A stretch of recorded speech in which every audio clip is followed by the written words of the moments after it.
as the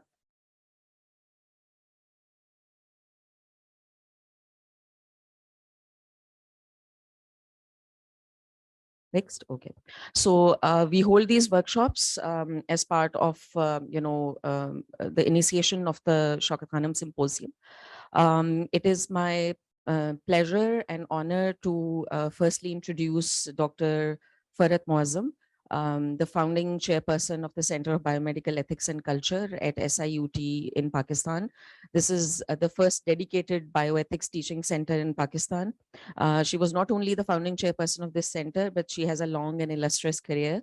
She was also the founding chairperson of the Department of Surgery and the first Associate Dean for Postgraduate Medical Education at Aga Khan University. She's a fellow of the Institute of Practical Ethics and a visiting professor at the Center of Humanism and Medicine at the University of Virginia. Dr. Muazzam has published extensively in the field of bioethics.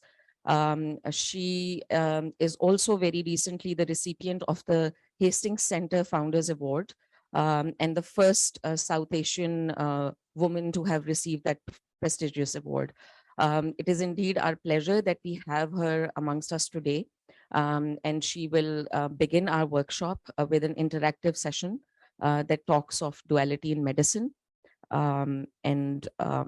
So I invite Dr. Muazzam on the stage and we'll begin.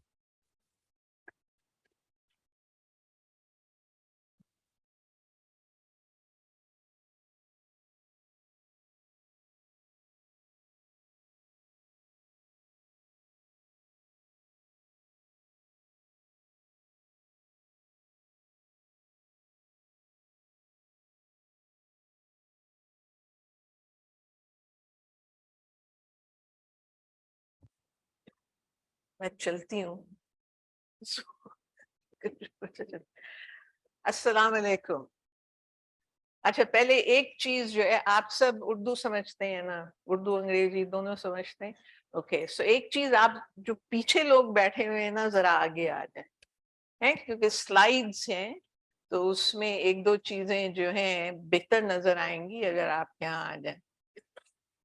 Okay, so thank you very much for giving me this opportunity to be here this morning.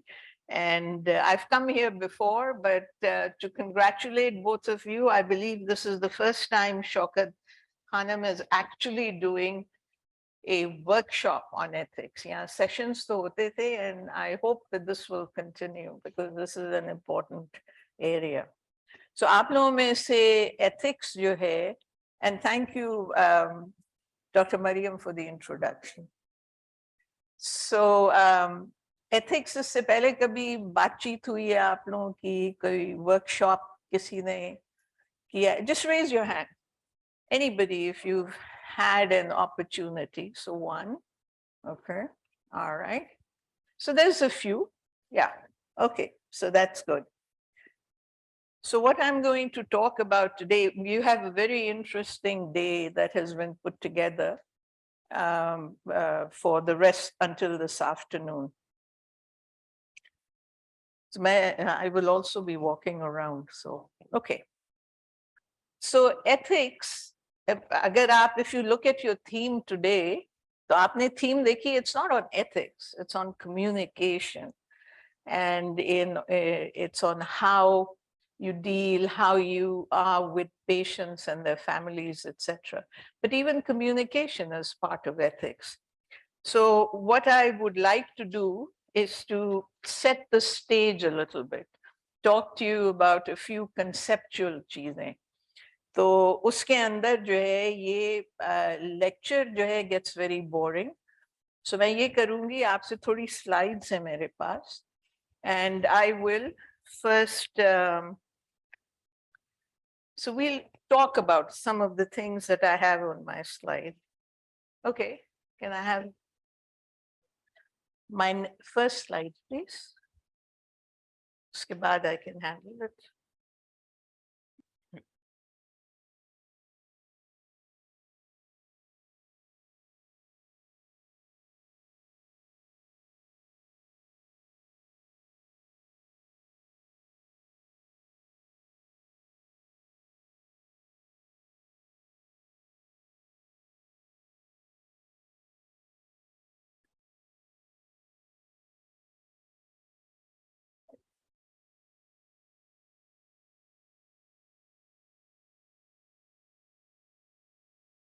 Okay. Yeah. Okay. Hippocrates, sorry, something else.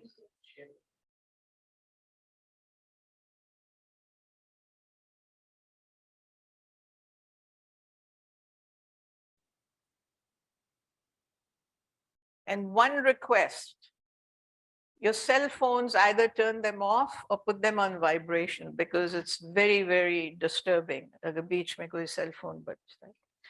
Okay. Now we have to move my face to the side. Thoda upar kar sakte hain aap. So Hippocrates का नाम सुना है? सुना है ना? Medicine में everybody knows about the Hippocratic oath वगैरह. So Hippocrates जो है, this is a very famous kind of a saying. He was a physician. So the art is long, life is short, opportunity fleeting, experiment perilous, and judgment difficult. So he's talking about healthcare. तो इससे सबसे पहले जो है, Hippocrates is talking about healthcare and about medicine. So he says the art is long. See, art का क्या मतलब हुआ? हम तो science करते हैं ना. We're physicians, we're healthcare professionals, we're nurses. तो ये Hippocrates art क्यों कह रहा है इसको? Now, what do you think? कोई right wrong answer की बात नहीं. It's just a conversation, because I always think about it. Art क्यों कहा है इसने? Why does he say art? Yes. Nursing is an art also. Nursing is an art, yes. So why is it not a science? So nursing is an art. How about your doctors यहाँ बैठे हुए? Do you think what you do is an art? Yeah. Communication is an art, and communication is part of nursing and being a doctor and other healthcare professions. Okay. Art or science में कुछ चीज मुख्तलिफ होती है. So nurses, are they also in some ways doing a scientific practice? कि नहीं? क्या ख्याल है? कर रहे हैं ना? Or doctors? Science based on evidence, right? तो ये Hippocrates ये art के बीच में ये हिसाब ला रहे हैं.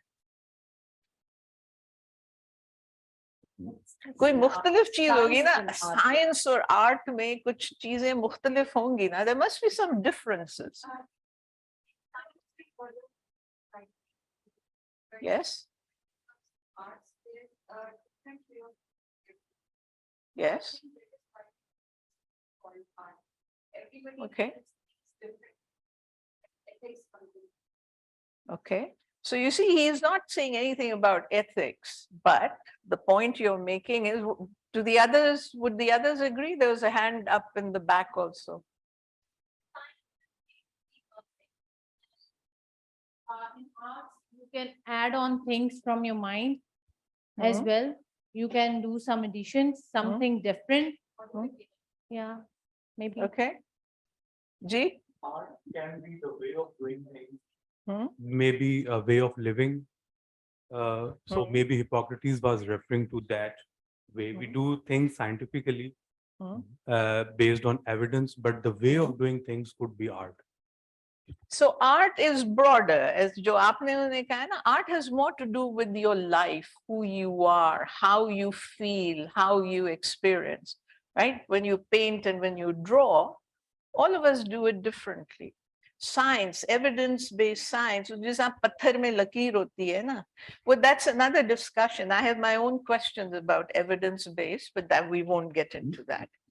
However, so what I think Hippocrates is saying is that there is more to medicine than just the science. And this is my interpretation. So what we're going to talk about today is there are two terms here, right? Duality and modern medicine. So ये दो चीजें जो हैं, we'll just kind of explore that a little bit. So let's start with medicine first, क्योंकि वो आसान चीज है, उसके बाद हम duality में जाएंगे.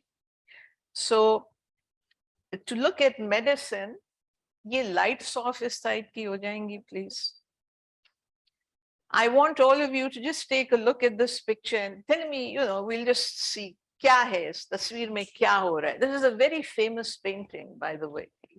Okay, and it's called The Doctor. And it was end of the 19th century में ये painting हुई थी.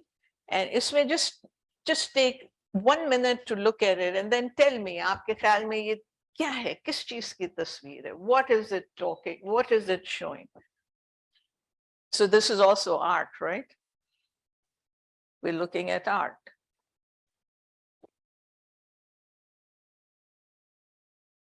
So it's depicting a scene. So इसमें क्या बताया जा रहा है अभी? And again, art is interpretation. So ये कोई सही या गलत जवाब नहीं है कि मैं आपसे पूछ रही हूँ. तो आपको क्या नजर आ रहा है? What is this picture showing you? Okay, पहले over there, आप आगे आ जाइए और फिर then I'll come to you, okay? आप आगे आ जाएं, please. So what is this picture about? Painting about? नहीं, क्या हुआ ये? This is a very cultural thing that just happened here. नहीं, आप जाए, नहीं, आपने हाथ पहले उठाया था, आप जाइए. It's okay, it's all right. कोई बात नहीं. She doesn't mind. Ji. Okay. So thank you for this opportunity. So I see, in this picture, the scene is depicting, there is a patient lying on the bed. The doctor looking at the patient, looks concerned. And there is one person who is standing by the side of the bed, and he also looks concerned. That's all I can. You're looking up here? Yes, this Yes. person. So, Okay. yeah. So maybe others can add. Yeah.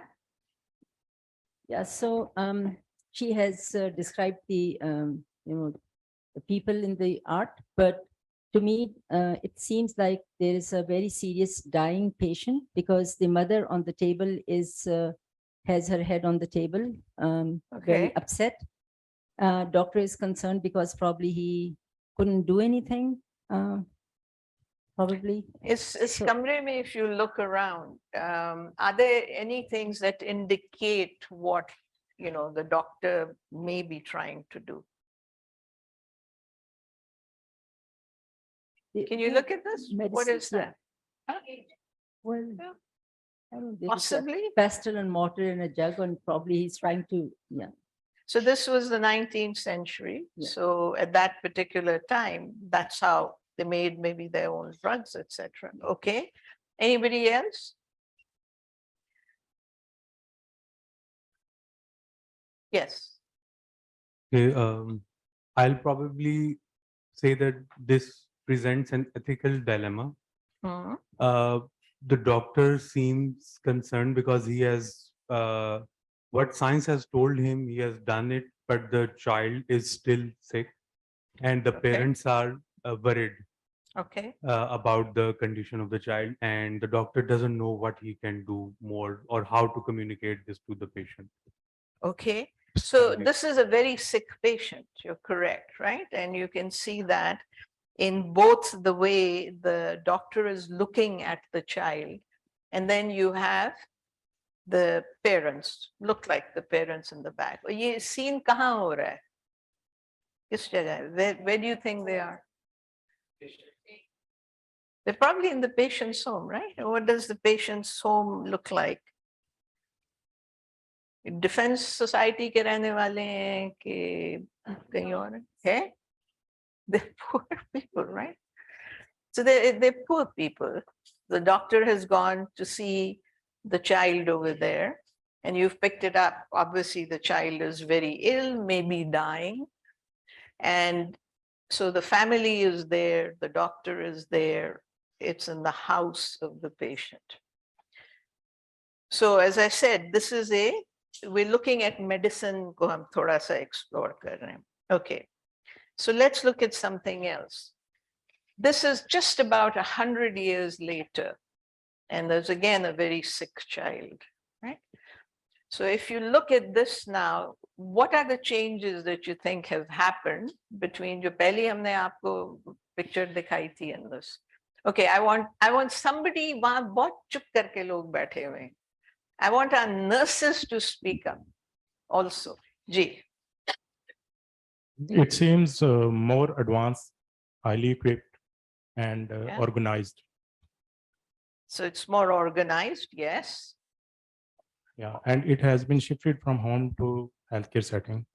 So it has been shifted now. This is also somebody who's, these people, this is an ICU. The what critically ill hai, ye bhi bimar hai. So the shift is now, it's into the hospital, right? Aur kuch nazar aa raha hai? Picture looks more brighter. Yes, that's a very good pickup, right? Look, and it's not really from windows. Yeah. वो And- पहली picture देखी थी ना, it was ji, dark. Ji. Ji, go ahead. ये ज़्यादा brighter है और doctors comparatively थोड़े relaxed हैं। पहली picture में बहुत thoughtful और थोड़ा ऐसे लग रहा था कि upset है डॉक्टर भी। यहाँ पे थोड़ा confident और different level का लग रहा है। Okay. और बहुत सारे लोग हैं ना, अब एक तो नहीं है. So पहले में आपने क्या देखा था? It was a doctor and a patient and of course the family. यहाँ family है और यहाँ जो है ये जो लोग यहाँ काम कर रहे हैं हेल्थ केयर प्रोवाइडर्स वो किस चीज को देख रहे हैं? किसको? पेशेंट्स को भी देख रहे हैं. But do you see the contrast? So in 100 years, because this is the time where medicine became modern medicine. So it's an interesting way of seeing how medicine has gone, and when you're critically ill and perhaps dying, how your dying has changed. Hai ki nahi? This is Change more, hua na? yeah, this is more mechanical as well. This is more? Mechanical. Yes. So this is, which is not to say good or bad, right? Because obviously they can perhaps offer more things to the patient than wo jo 19th century ka doctor tha. But there are other changes that have also taken place in medicine. So these are important things to keep in mind. So if you, for example, if you juxtaposition the two, you can see some of the changes that have happened. Or if you saw saal isko laga hai, in which all these things have taken place. So we are now, the right side, this is modern medicine. So what we will explore now is the second part. जो मैंने कहा था ना कि title में था दो चीजें थी, मॉडर्न मेडिसिन और दूसरी चीज थी डुअलिटी, dualism. So dualism का क्या मतलब होता है? Just dualism. Exactly. Latin word duo, which means two. Urdu में क्या होगा? उर्दू में dualism तो क्या? दोहरापन. Exactly. So dualism क्या है? It's दोहरापन. Right? Acha. And so if we explore दोहरापन a little bit, I give you some examples. So dualism is ये जो concept है, बहुत पुराना concept है. So what is it? It's an idea, human idea, that in some parts of life, there are two different categories or things. So एक चीज है, but there are two, there's a division into two contrasting aspects. कि एक ही चीज में दोहरापन हो सकता है. That's dualism. So मसलन theology, religion में आपको मैं example देती हूँ. बहुत common चीज, what is the dualistic way of looking at it? Religion mein we talk of good and we talk of evil. Right? That's a dualistic concept. Philosophy mein, again, dualism comes in. By the way, ye aapko main ethics jo hai has all these things part of it. It has philosophy in it, it has theology in it, it has humanities and pictures in it. So main aapko ye jo padha rahi hu, these what I'm sharing with you, these are all part of ethics and part of art that goes beyond just the science. Philosophy may again a dualistic notion hai, which is mind and matter. Okay, there are these are two opposing factors, mind and matter, in the same thing. Okay, so keeping this in mind, now what I want is look around in life. Give me some examples of dualism in everyday common life. Think a little bit. Are there some things जो हम चीजों को देख के हम कहते हैं कि ये इस चीज में या whatever, there are two components. I'll get you started. Men and women, right? So that's also in a way, it's a dualistic thing. Human, two components. Male, female. Or examples. Mind and body, okay? Or? Coffee and water. It's very interesting. I don't know, coffee mein to pani hota hai na.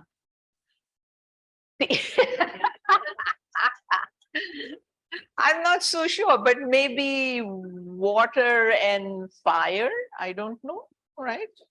Okay. Housewife and a working woman. Housewife and a working woman. What do you think? Is that a dualism? So their lives, lifestyles, they vary. Yes. So there is a contrast. Maybe contrast is not the right word. Yeah. The duties or the what would be the possible duality of duty? So because Think the working woman, she has to divide her time. She has to work, and then she has her family responsibilities. Nah, that's not dualism. Like this is like different types of responsibilities. They are both women. Yeah, it's different types of responsibilities, Yes, but that's yes. not an example of dualism. Okay. Duties, Mhm. dualistic yoga maybe would be rights. Your duties versus rights. Do you understand what I'm saying? And that would apply to men and women also. The more common thing, black and white. Yes.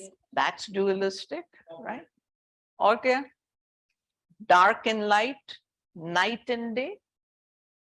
These are dualistic things. So ye wo cheezein hain that essentially are two opposing factors. So wo dualism hota hai. Masalan religion mein hum heaven and hell kehte hain ki nahi?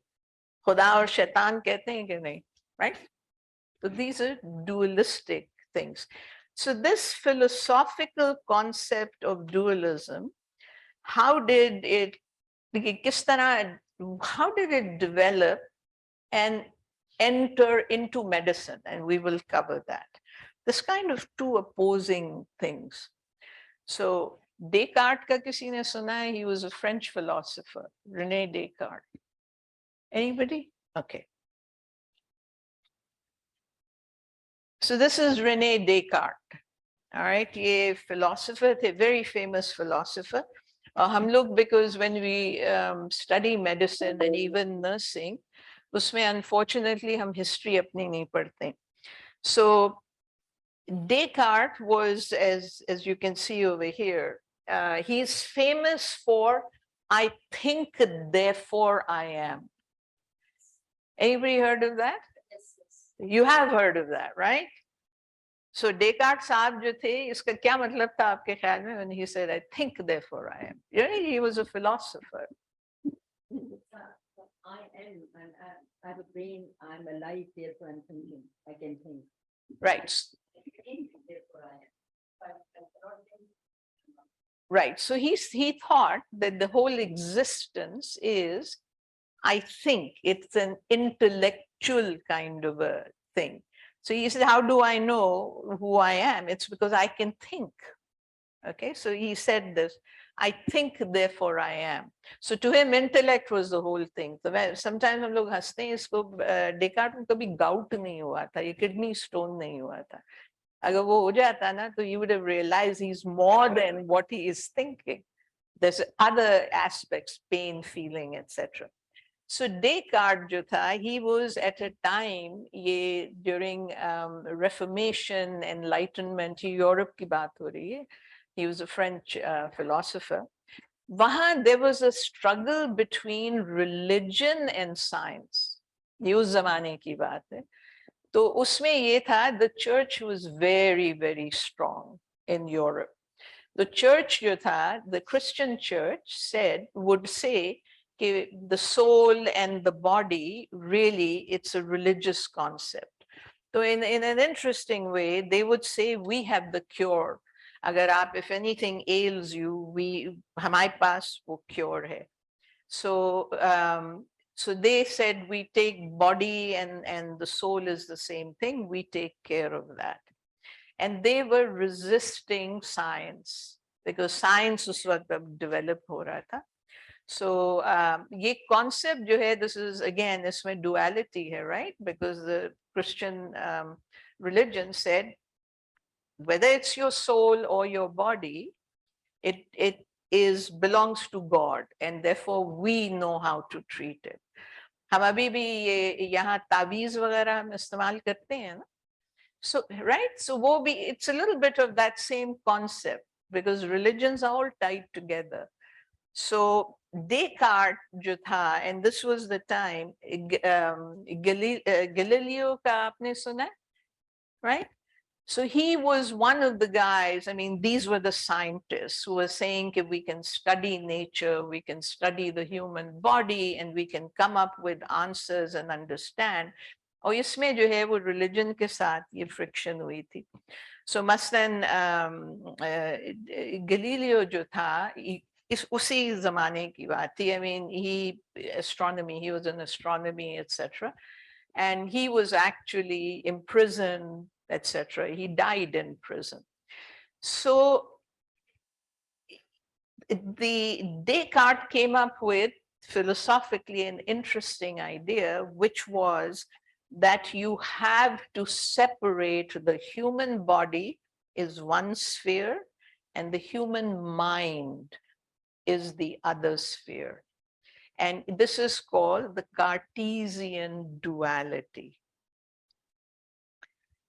So in a way, इसमें एक political चीज भी थी. I'll go over the slide in a minute.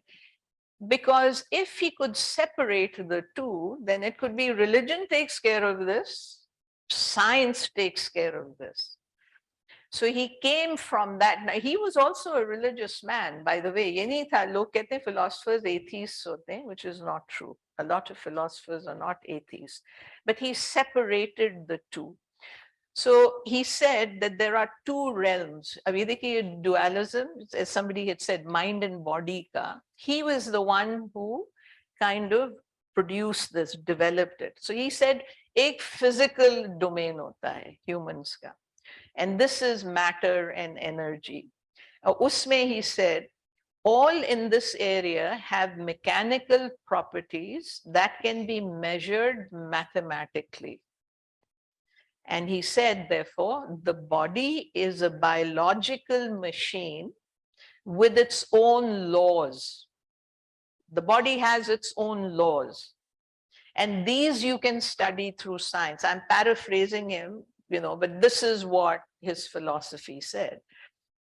And the second part in this duality is the mental domain of humans. और इसमें क्या है? This is the mind, the soul, and he put humanities and ethics in that. And he said, ये किस तरह मुख्तलिफ हैं? Their properties, you can't measure them. There's no way to measure them. And therefore, they're not part of science. This is to be left to religion and people who take care of the soul and other things. And so, as he said, the mental domain is separate from the body. It's to be studied through philosophy, religion, and ethics. So you see a division kya ho gayi? Na ye doctor nahi the. He was not a doctor. He was a philosopher. And he was trying to work through these things. It is the Cartesian mind and body dualism that allowed science to proceed. And it also gradually infiltrated the way we have come to practice modern medicine. Okay, so Descartes, he was a brilliant man, and he certainly, there's no question, agar aap history dekhiye science ki, it was after this that science really took off. The church withdrew, church ka apna area ho gaya. So this is the mind-body dualism. Okay, so now that we, I think, understand a little bit about this, we will now turn to dualism and modern medicine. So मैंने जो कहा है, this is what for the rest of the day today, आपके जो बाकी sessions जो इस workshop में हैं, we'll look at these more practically. कि ये duality medicine में क्या आ गई है, और इसको how do we handle it? What I'm doing is kind of setting the stage for you, all right? So you understand that. Okay, so most of us don't know really Descartes, you know, we don't understand. हम लोग philosophers तो नहीं हैं, we're just healthcare workers. But the dualities बहुत सारी हैं, but I'm going to in modern medicine. But let's just look at 4 areas, just 4 areas of duality in modern medicine. So let's look at pehle text and context. Okay, text kya hota hai? So these are dualities I put over here that we see within modern medicine. So text and context. Text kya hota hai? What is text? Written words, exactly. They're written words, yes. And they can be anything. Written words, it can be a book, it can be a journal, it can be anything. So anything that is written or that is printed, right? So scriptures are also texts. आप जो anatomy की किताबें पढ़ते हैं, physiology की किताबें पढ़ते हैं, जर्नल्स पढ़ते हैं, रिसर्च रिव्यूज पढ़ते हैं, वो क्या है? Those are texts, right? We understand that. Okay. All right. Context क्या होता है? Context, yes, background of. Take, you're right. So background of a particular thing, right? So it's the situations. उस वक्त जो है, if there is an event, you have written about some event, वो text हो गया. Context जो है, वो उस वक्त क्या चीज, what was it that was happening at that time? So text is printed part of the book, right? Context जो है is situation or set of circumstances in which something happens that helps you to understand it.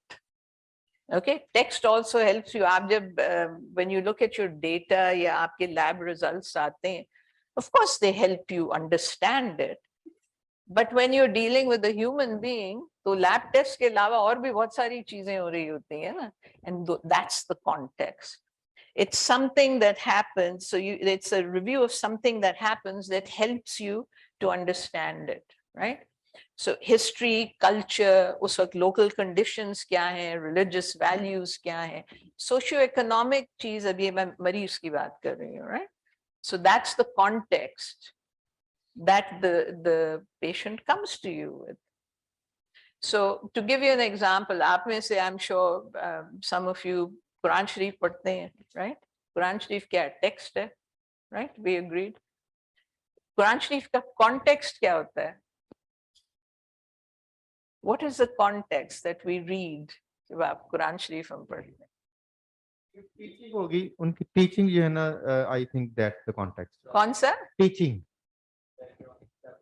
उसको क्या तफसीर पढ़ते हैं कि नहीं yes है शान नजूल पढ़ते हैं कि नहीं वो क्या है सो context so to understand the text you have to know the context and the same thing works with human beings and with patients right okay so this is text and context okay let's go to the next one which was pain and suffering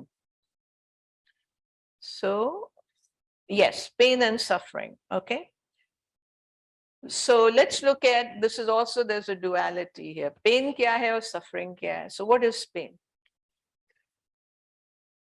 dard kya hai ye to sabko pata hai na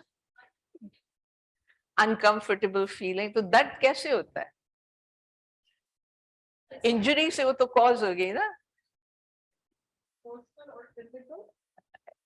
Pain yes can be both emotional or physical. Physical okay pain is obviously related to injuries or trauma, and emotional Right. pain is when something is hurting you mentally.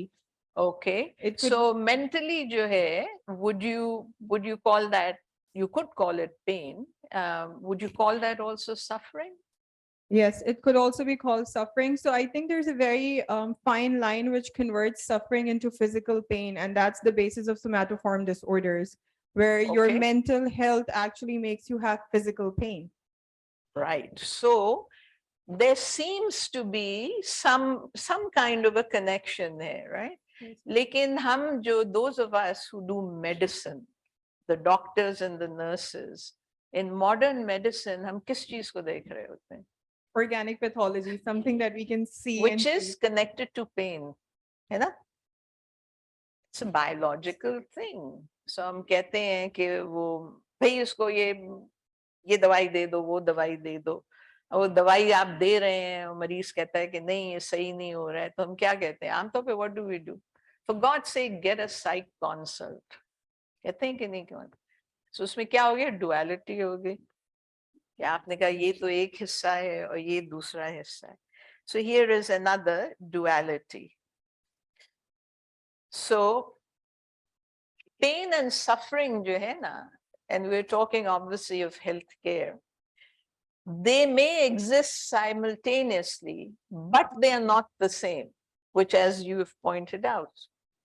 Okay, so pain mein to there is very specific nerve parts hote hain you can figure out.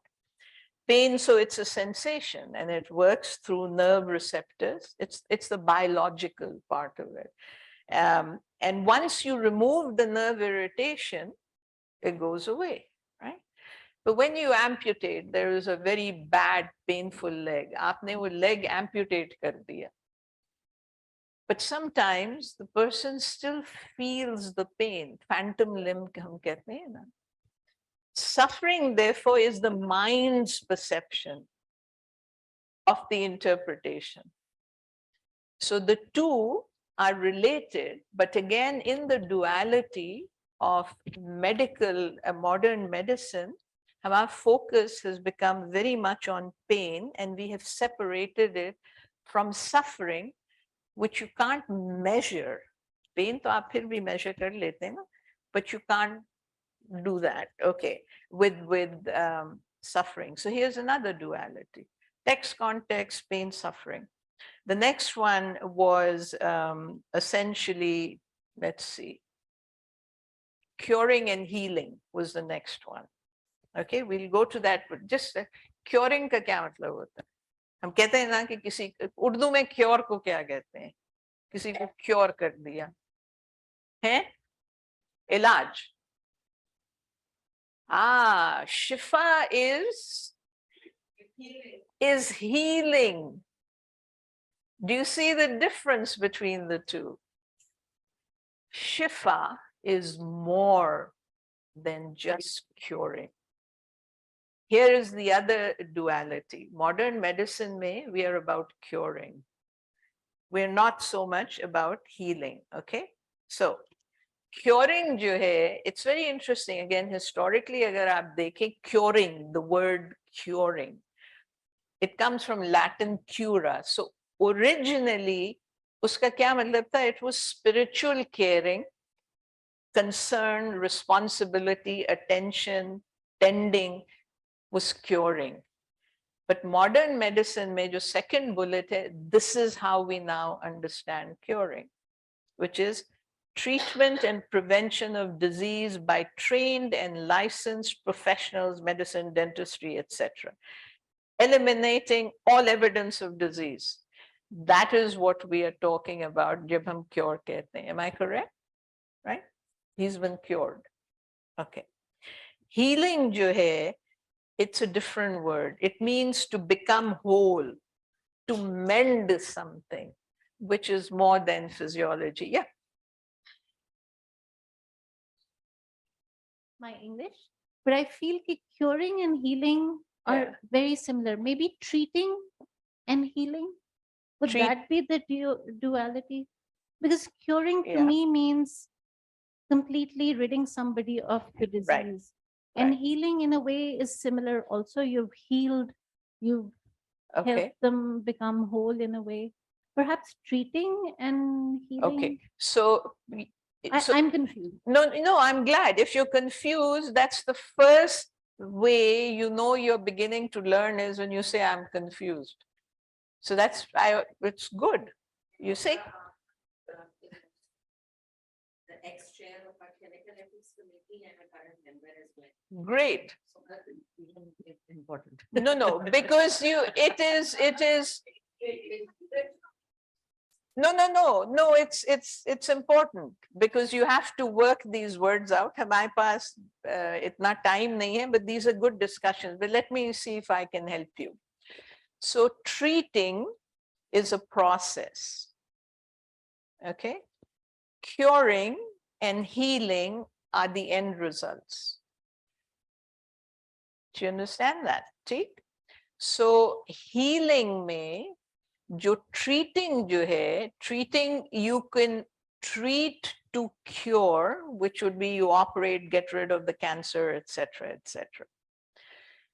For healing, because healing is more than biological, you can treat, but that treatment would be different. It would be empathy, it would be compassion, it would be listening to the patient. So uska process, you could call that as treating also. But we're talking of the two end results which you would ideally want in your patient.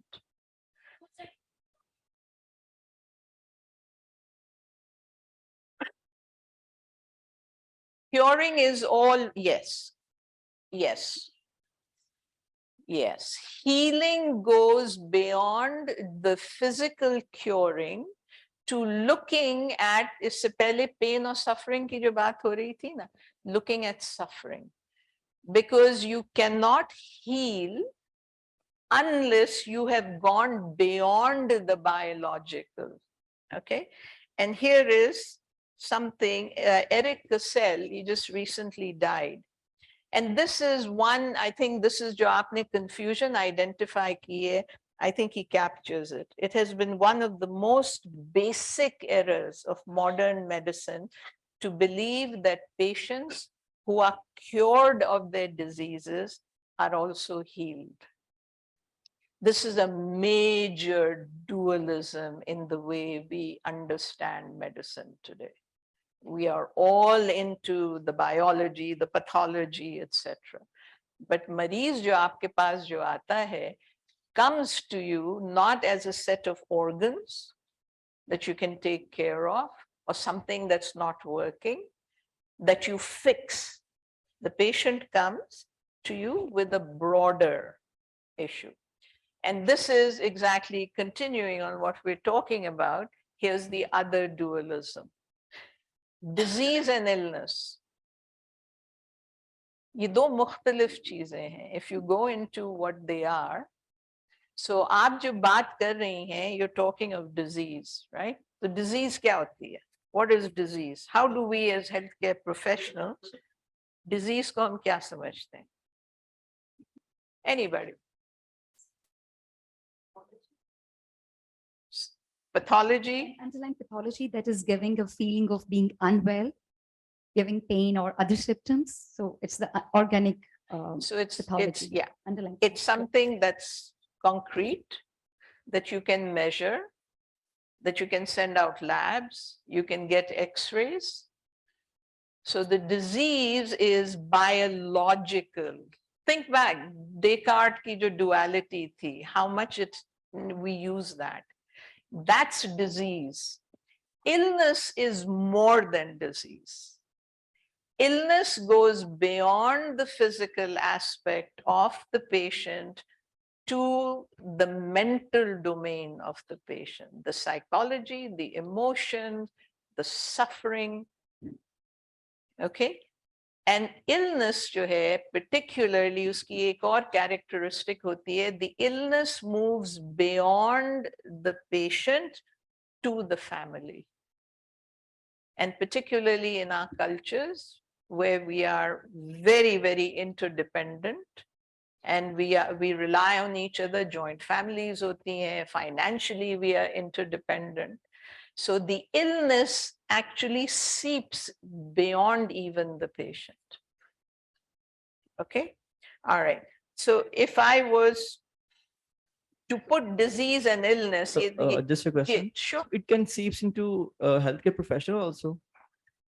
Illness. Yes, well, yes, but wo jo hai, because that is again a very, very important area. Usme jo hai, is it the disease or the illness that seeps into, you know, the physician? Probably not directly, but physicians may, for example, if you're very busy, burnt out phenomena suna hai na apne. So it's not related to one specific patient, but the way, and this is again the business aspect of medicine. जहाँ वो जो पहले आपको तस्वीर बताई थी ना, और डॉक्टर वहां बैठ के सोच रहा था कि इसमें क्या करना चाहिए, सोचते हैं हम लोग, कहाँ सोचते हैं? एक मरीज को देखा, दूसरे को देखा, क्लिनिक में 50 हैं, और हमें you know people look at me, doctor महोदय आप तो ये चीजें सिखाती हैं, तो हमारा मेडिसिन हम जिस तरह प्रैक्टिस करते हैं, how can we do that? We can do that, but what you're talking about is a very interesting area, and you should have a workshop on that, on what modern medicine does to healthcare professionals. Okay, so disease and illness jo hai, so if you look at disease first, this is just to recapture. So it's limited to the patient's biology and pathology. It's an objective reality, something that's concrete, something you can measure, something that's, it's based on evidence-based. Okay. It's rational and it's important, right? When you see all these things, you have to decide, labs you reason it out. And that's a very important part. Next, what should we do? You know, IV mein kuch ye dalein, wo dalein, etc. Now, the important thing is disease universal hoti hai, because the human body and biology is universal. So when I would operate in the United States versus when I came back, say, to Pakistan, exactly the same, right? Skin maybe एक brown होती है, एक white होती है, उसके बाद एक दफा वो अब जब काट लेना, अंदर से सब एक ही होता है. It's universal. Primary aim of disease, we're back again to the curing. And this is, I'm not criticizing this. This is very important. You have to cure the disease. This has become the world of physicians. Hamari duniya ye ho gayi. Now let's go to illness, okay?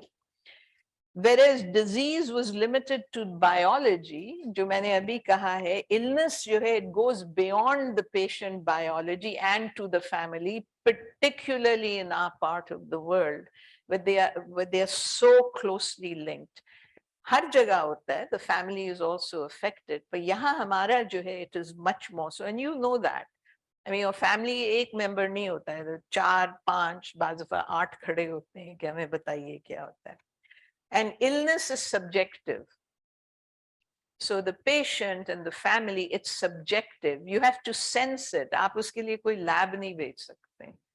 It's how tuned you are to your patient. And rational ki bajaye, this is, illness is experienced. It's called experiential. It's emotional, it's psychological.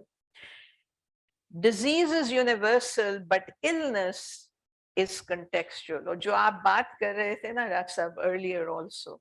This is what happens when you come back from another society to work in our society, that you have to learn.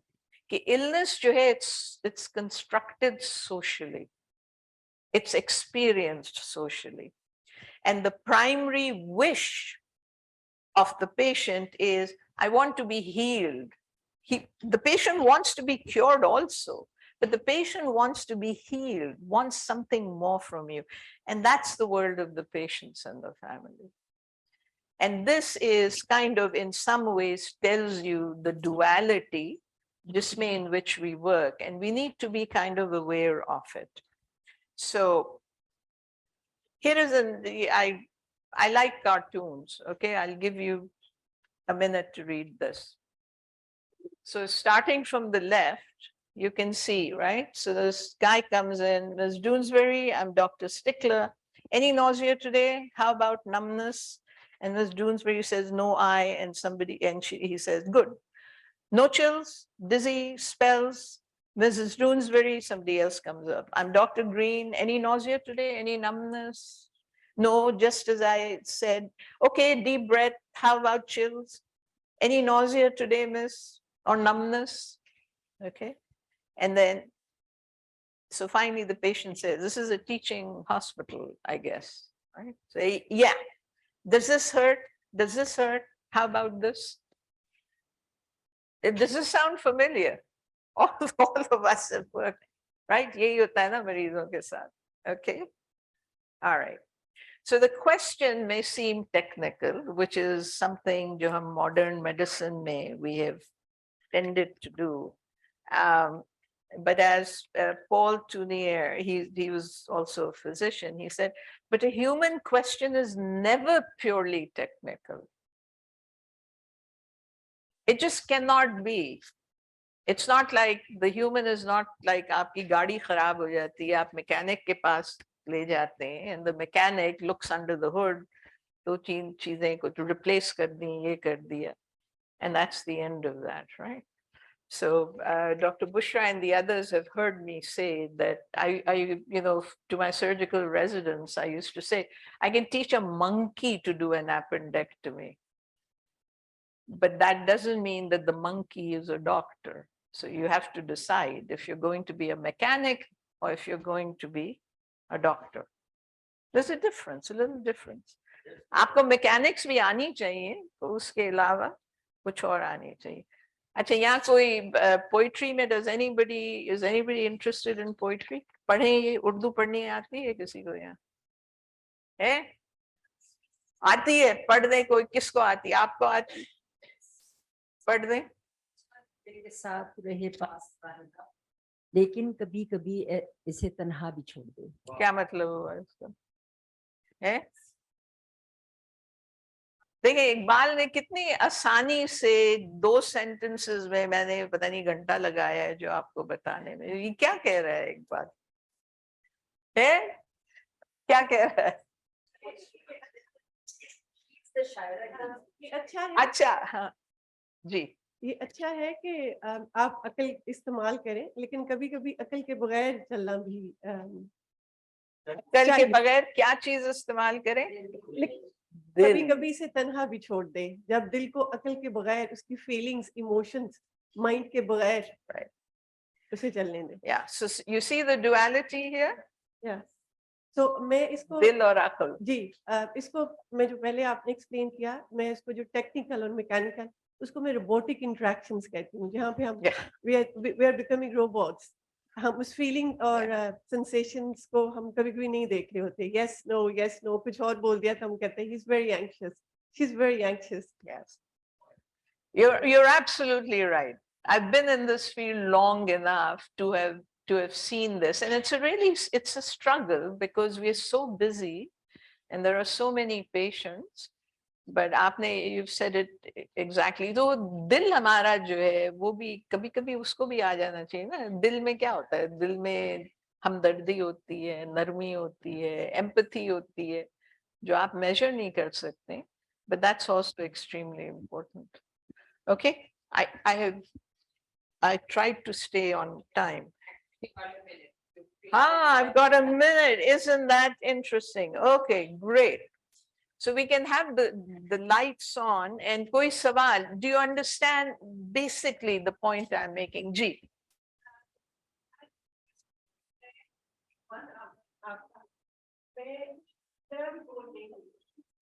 Really good.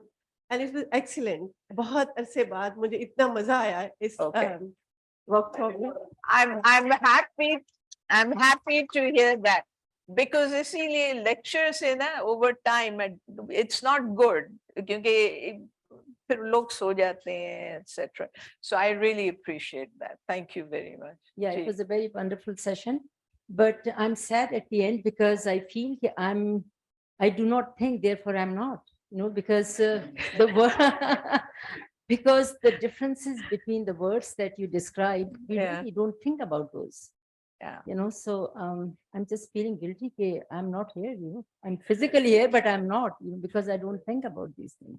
But and now you have made me think through these things. So thank you very much. Yeah. No, you're welcome. Dekhiye, ethics, I don't call myself an ethicist.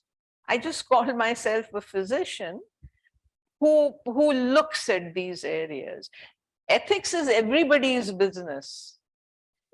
Philosophers, America or UK वगैरह में, America में खास तौर पे philosophers have taken up ethics. तो उनको fuck पता होता है what is going on the ground. They know nothing. So ये तो हमारा, I mean, we have to think. And that's all it is.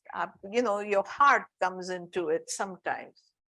Even though you're tired, they कह दिया हाँ भाई वो labs देख लिए ना, ये कर दो वो कर दो. मसलन हम जब हमारा ये because we're into curing, DNR जब हम करते हैं किसी को, तो have you noticed what happens? We don't even enter the room. DNR कमरा है, बाहर आके चल, हाय क्या हुआ आज? अच्छा हाँ ठीक है, वेंटिलेटर हाँ वो चल रहा है, ब्रेन डेड है नहीं अभी तक तो नहीं हुआ, हो गया नहीं. So it's mechanical. So the only thing is to begin thinking about it. Do a little bit and then learn. That's how we learn. Dr. Mazam, thank you very much for such a wonderful talk. What a beautiful start of the session, and you have set the scene for the rest of the day. I enjoyed every minute of it, and you have put things beautifully in perspective, reality. So thank you very much. And, it was a pleasure. We'll move on to the next part of our program, which is quite a difficult area in medicine, which is communication in oncology, which includes breaking bad news, informed consent, and talking to patients about donor resuscitation orders.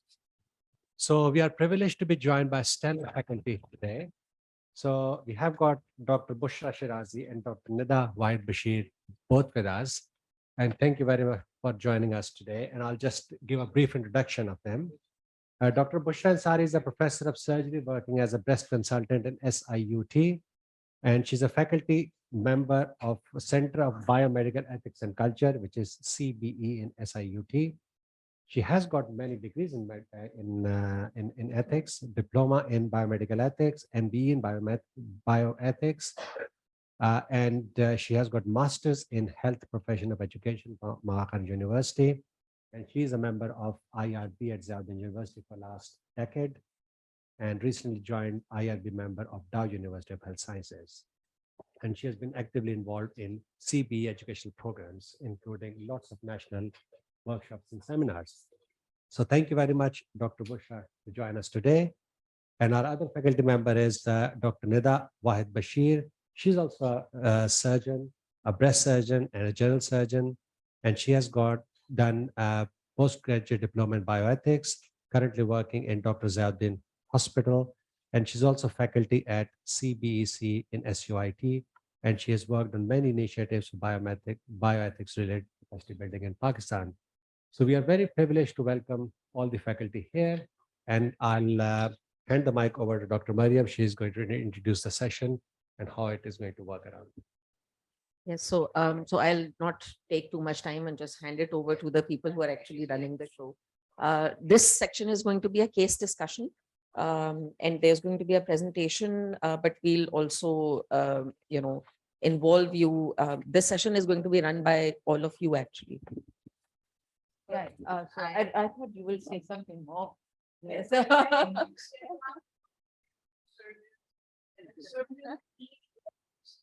Yeah. Dr. Mazam, बहुत Dr. Mazam, I was going to say दो नहीं तीनों surgeons हाँ। हैं. आप बर्खास्त हो गई अब आगे वाकई आ जाए थोड़ा थोड़ा आगे जा रहे हैं ना इससे गुजारा नहीं होगा आगे सचमुच आ जाए because there's a lot of discussion that is going to happen और उसमें जितना करीब मेरा होंगे उतना मजा आएगा Honestly, mood है कि उनको थोड़ा सा गोल कर दूं. नहीं लोगों अच्छा, को नहीं गोल नहीं करो. करेंगे सिटिंग को गोल या आप लोगों को गोल नहीं करेंगे थोड़े से बैठने के तरीके को It's आप अपने को थोड़ा थोड़ा तिरछा कर सकते हैं ताकि आप एक दूसरे को देख सकें तो मजा आएगा डिस्कशन का when we can actually interact and raise question उस तरफ अरीफ ने ऑपोजिट क़िबला उधर एक दूसरे को देख That's what I'm saying. या तो अगर हम घूम जाए थोड़ा सा Other hand, the mics. नहीं, they are two over here, so you hold on. नहीं, हम सबकी. सुने पीछे जाने की नहीं हो रही, हमें चलना ज्यादा पड़ेगा. या ओके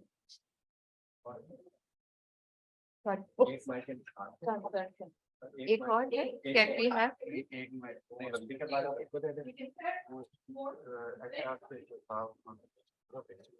So, नहीं, come here, just come here, please come.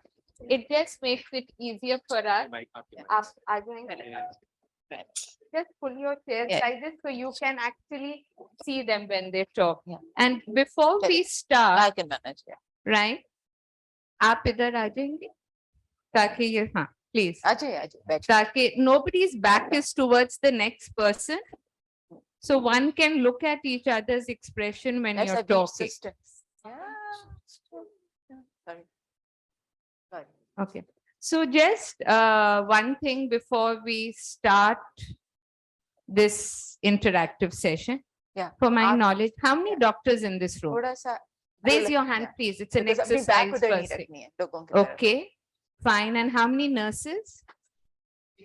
Okay, any paramedics or pharmacist? Okay, fine.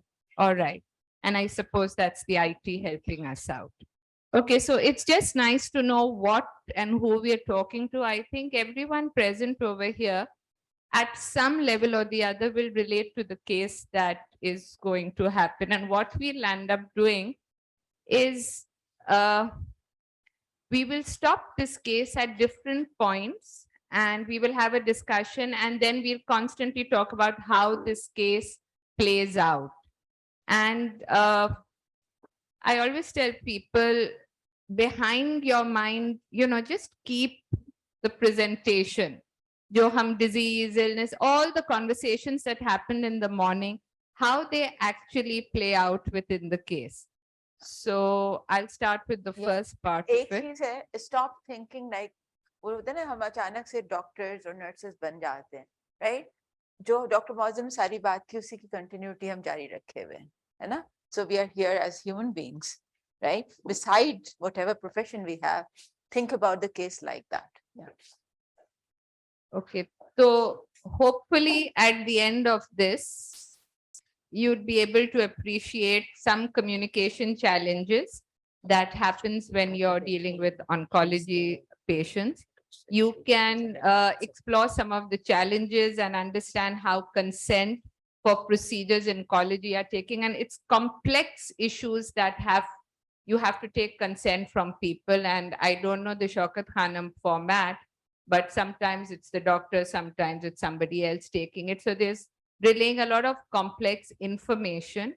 and some issues if we get to the end of this talking about DNR and end of life decision making. So hopefully these are the areas we'll be able to touch upon and talk about and take it from there. So let me start with the case. Umar is 18 years old. He's born to his parents after 10 years of marriage. His father is Wahid, an engineer, and mother Rubina, an arts teacher. Consider him a miracle child, of course, because he was born after 10 years. He is the eldest of the siblings with 2 younger sisters. During the spring of 2020, Umar was busy sending applications to US colleges for a summer internship when he started experiencing episodes of abdominal pain with constipation. Okay? His parents become concerned as they notice weight loss over the past couple of months and took him to a gastroenterologist. Okay? CT scan and colonoscopies were done that revealed a large intestine mass, right? And biopsy said it was a cancer. Okay? The surgeon speaking to the shocked parents, so now the parents have come to the surgeon and he reveals the advanced nature of the disease and the high possibility of a poor prognosis.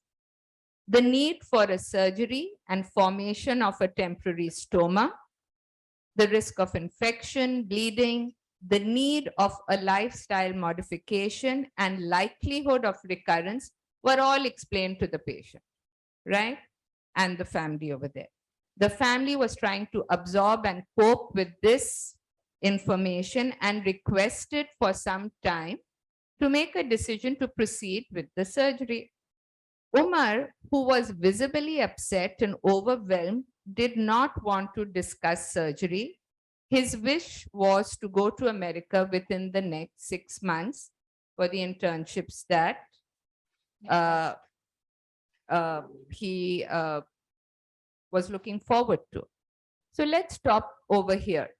Okay? What's happening? Yeah. Yeah, You go ahead, wanna? go ahead, please. Yeah. So I'm just going to ask you all, how do you relate to this case? When you're saying this, what do you think when you're hearing something like this? What is the first thought that comes to your mind? Anyone? Ji? बेचारा, कौन बेचारा है? माँ बाप भी बेचारे हैं, बच्चा भी बेचारा है. Especially माँ बाप. I like that. Okay. So someone says especially माँ बाप बेचारे हैं. क्यों? Why?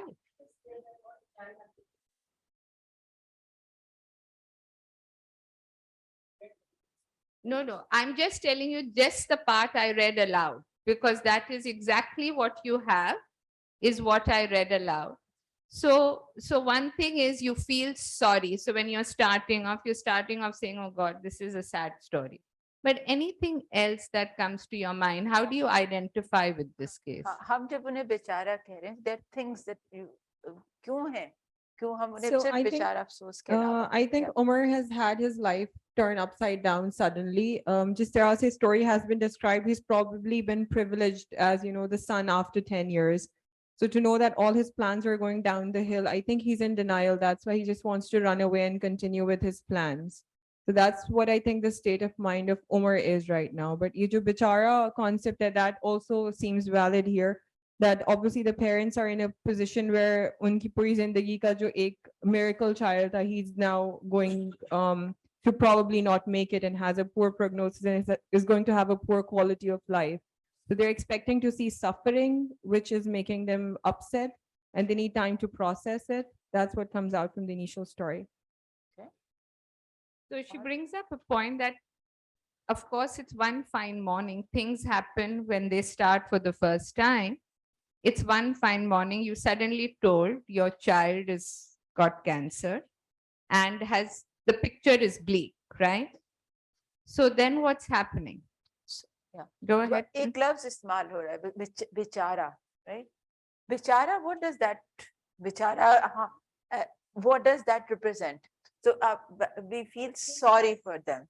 Yes, helplessness. और क्या है बेचारा? Okay.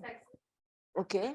और क्या समझ में? Undecisive. Undecisive. हम उसे बेचारा कह रहे हैं ना. It's health care professional जो के उम्र को उसकी फैमिली को बेचारा कह रहे हैं. Sympathy कर रहे हैं. और कुछ और हो सकता है यहाँ पे. इस फैमिली के बारे में किसी और तरीके से भी सोचा जा सकता है. जी.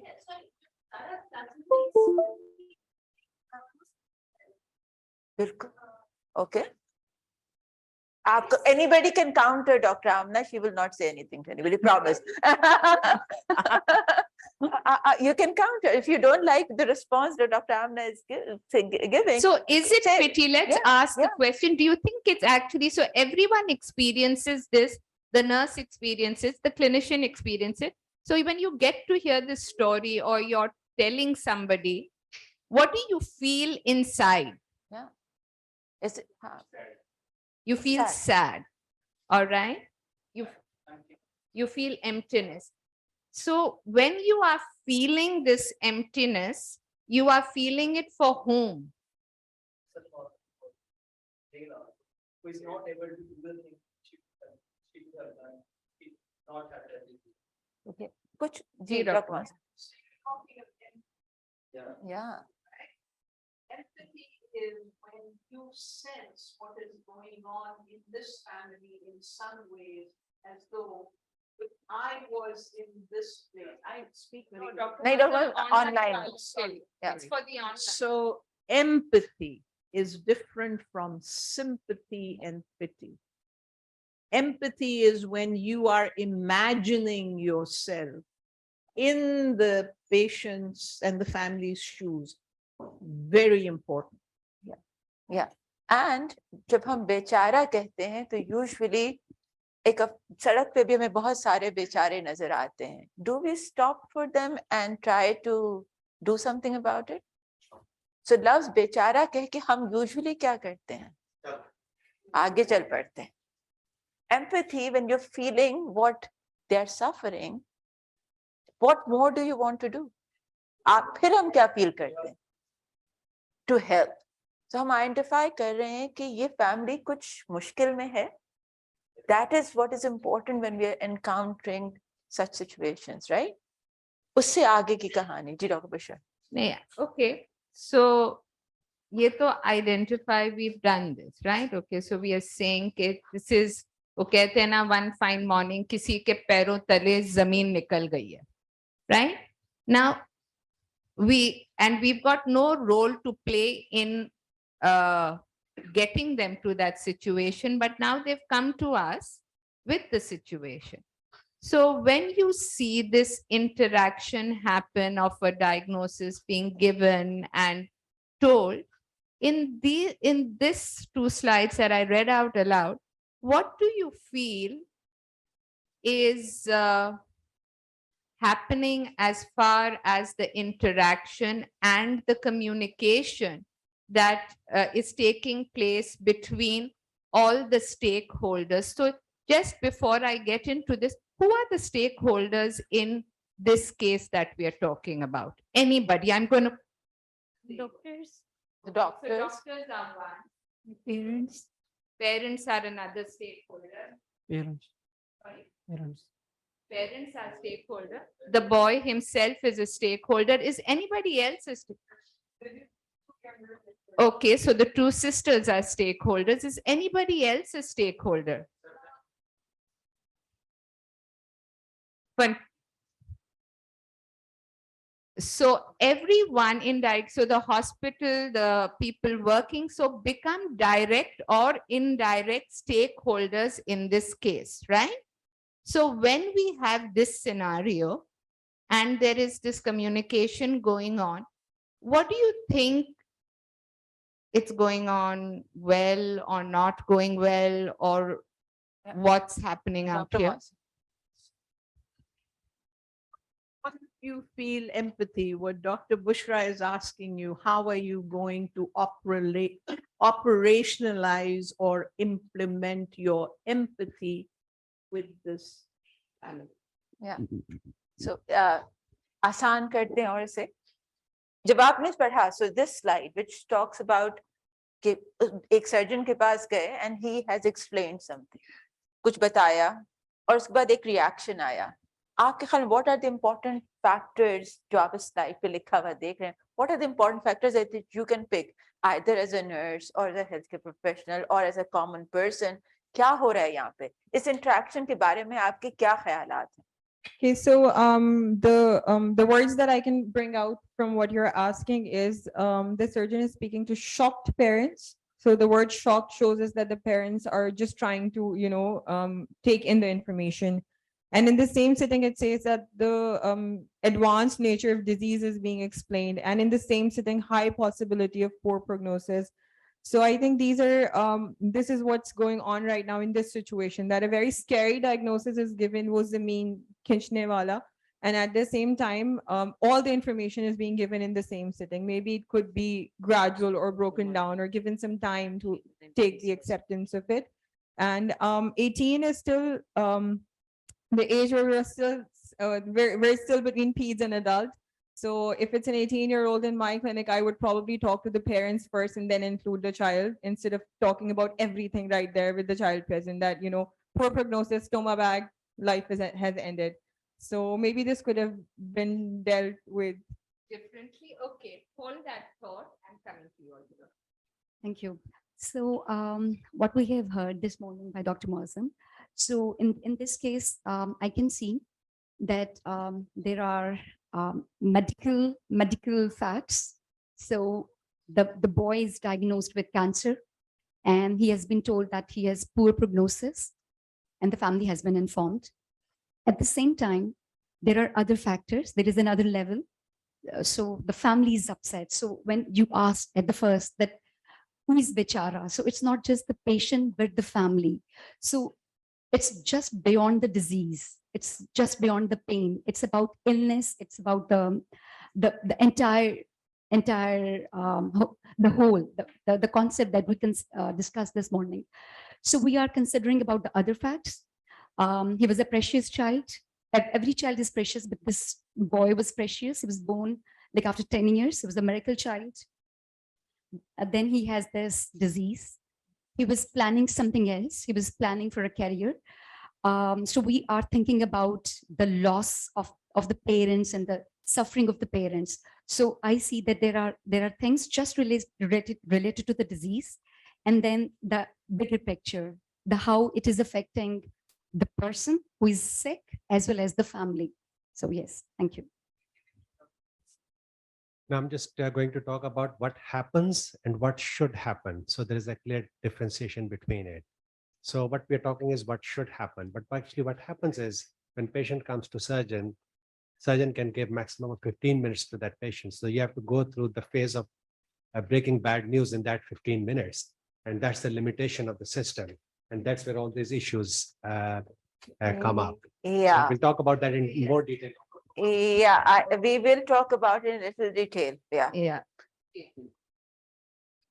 In addition to what I agree with all the members who have already said so many nice things about the entire A little scenario. louder. Yeah. But if we take the age into account, it's a young adult we are talking about. So he has his own plans. He has a mind of his own, and he has his own plans. So if he is right now upset and overwhelmed by the diagnosis, and he is still wishing to go abroad for his own plans, so he's in denial. We need to address his thinking and his thought process as well. The family is not able to cope with the diagnosis. The diagnosis is scary for the parents because it puts a setback to their own lives.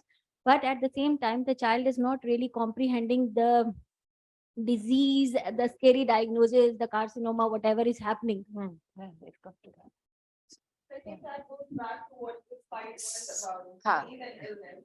No, Yeah. yeah. Okay, so Pause. it's interesting. Yeah. Three things are really Yeah. coming out. So one is everyone's understanding what's happening. सबको ये बात समझ आ रही है, एक family है distraught है. Now, one of your colleagues brings up the fact that there is this scene of denial going on, right? Another colleague is actually telling you कि भाई 15 minutes हैं. I have 15 minutes. I've got 25 sitting outside. Okay. So I have to give this information. Okay. And the third person, so one of the questions that arises in a situation like this, you can't change that. You can't change the 25 people outside. You can't change the fact that this is a bad news you're giving.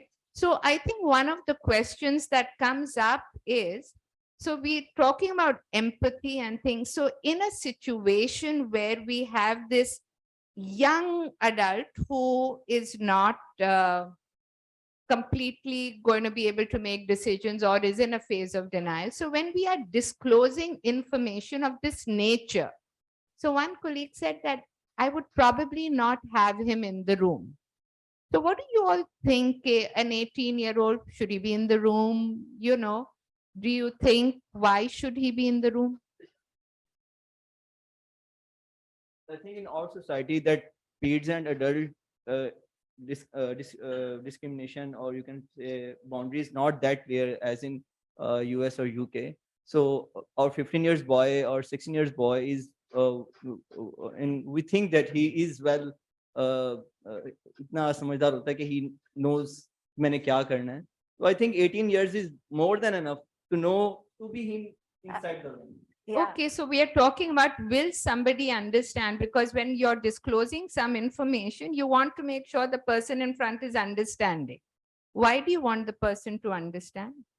Kyun? Okay. Okay, so thank you. So you want them to make an informed decision, right? And an 18-year-old, in your opinion, is old enough to be present in that room, right? But somebody was calling him a child. Many people have called him a child. How many of you have 18 years old in your house? Okay. How are they usually treated in our situation? Honestly speaking, Oh my हम God. कह रहे हैं, आ जाना चाहिए, That's, इसको you बैठना know, चाहिए. that's really going to switch the discussion because Yeah, I want to do that. I want to do that. Yeah. you know, an 18-year-old thinks they know everything. And the minute they've crossed that 18-year-old, they're an adult in their mind. In the parents' mind, they're still that little child. Yeah. It's very hard. That's the It's- hardest time Yeah. to I date, have I 15 think. years old. I understand what you're saying. Yeah. So, this is so where just to come, yeah. where the context comes in. So if in our society, that 18 years old is considered an adult truly. And even when we're sitting in our clinic as healthcare professionals, do we treat that 18 years old as an adult? Okay. Do we treat children as somebody who understands things or not? Should. So जो सवाल यहाँ से raise हुआ कि वो एक जो होना चाहिए और एक जो होता है. So जो होता है कि उसकी बात करते हैं, थोड़ी सी फिर आगे बढ़ते हैं. जी. He might be 18 years old biologically, but his intellectual level may differ from other children. So it depends how much his intellectual has developed. Who will decide that? The child. The child. So realistically speaking, realistically speaking, to keep it within the parameters of, generally speaking, who makes decisions when there is an 18, 17, 19, I'll even say a 22-year-old in our local context, who makes the decision? So there's head of the family, there's parents. It can be Dadi also. Can be.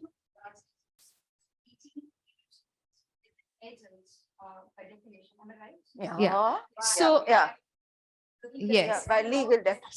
So again, what we are talking about is, there is a legal definition that when you're 18, you're allowed to drive. When you're 18, you can sign your own informed consent form. When you're 18, there's a lot. But that is the procedural side. That is the legal boundary you are supposed to be within. And there's no real debate on that. Okay, Dr. ye Amna to hai. Haider and Yeah, but I'm now talking, think about this case in the local context. Think about a family with an 18-year-old, you know, coming in and what's happening out here. You know, it's also possible that the 18-year-old will be super scared. And while they may assert all their driving rights and everything, but with something like this, I don't think an 18-year-old or even maybe a 20-year-old would want to make those decisions and would reach out to family members who are close to them. It's a hard thing for adults even. age के साथ related नहीं है, कोई भी indecisive हो सकता है, even a 16 years old maybe not that. So when information is given out over here, the question is the information that has been told it's a poor prognosis and this is an advanced disease and so on. So what do you think about the way the information has gone out? Yeah, the issue I think that doctor is breaking bad news. In this particular patient, how would you do that? You have 15 minutes. अगर वो माँ बाप के साथ बच्चा आया है, 18-year-old. So picture yourself now physically there. The theoretical discussion is very important.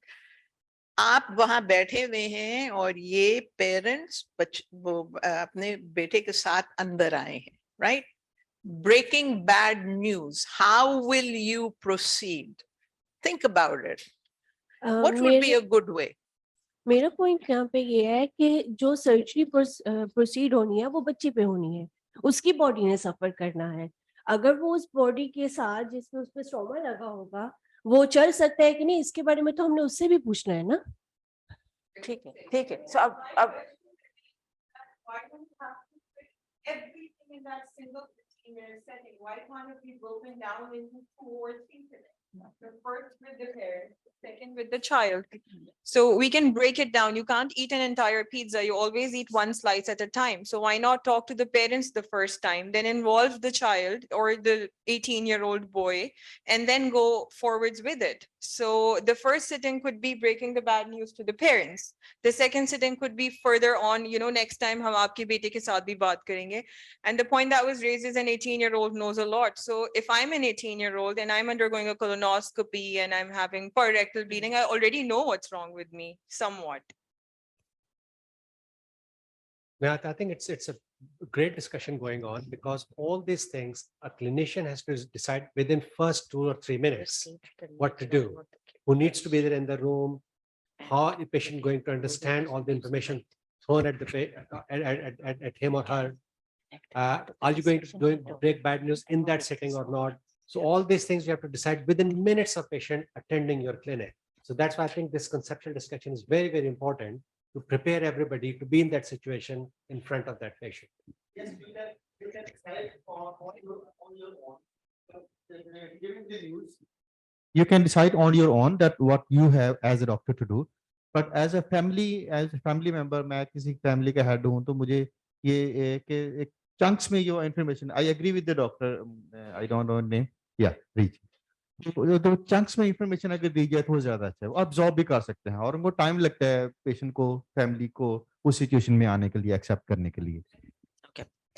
I just had a point. I mean, it's important to have stage discussions. It's important to think of those stage discussions. But I'm just curious, why do you want to do that stage discussion first with the parents? And why not first with the young adult? I mean, if it's done with the parents first, wouldn't that like induce anxiety in a, you know, in that young man who would want to know things? So I'm just I'm just a little curious. I mean, it's important to think of how we can plan this discussion better and how this can be broken down into various sections. But it is nonetheless very challenging to decide if you're going to, you know, really break the family into various sections and then do it. Perhaps having all family sittings more than once is something that can be done. And I also wanted to put Dr. Raza Hussain on the spot because he's somebody who regularly discloses and breaks these bad news. So what's his experience? So I will just You're not going to like my reply, so I think Asim is more. Nobody likes anybody here right today. So, yeah, I would go with Irfan. I think we don't have time. And we just have 5, 10. He's got 15 minutes. He's lucky. But if you have 5 or 10 minutes and patient has to be in my clinic, then I don't think I can. Yeah, if the patient wants to leave, fine. But I think it has to be done collectively with the family, especially. And by the way, 13 is the new 18. Who was saying, so 18 is an adult. We cannot expect him any less to, not be able to understand the pathology. So I am for one session, the whole family. Yeah. So, So just bringing up one thing. I would raise one scenario. Yeah, so I will ask clinicians, I'll ask nurses who see, do you think actually there is a role to maybe for some do everything together in that 5 minutes because I've got to do it, right?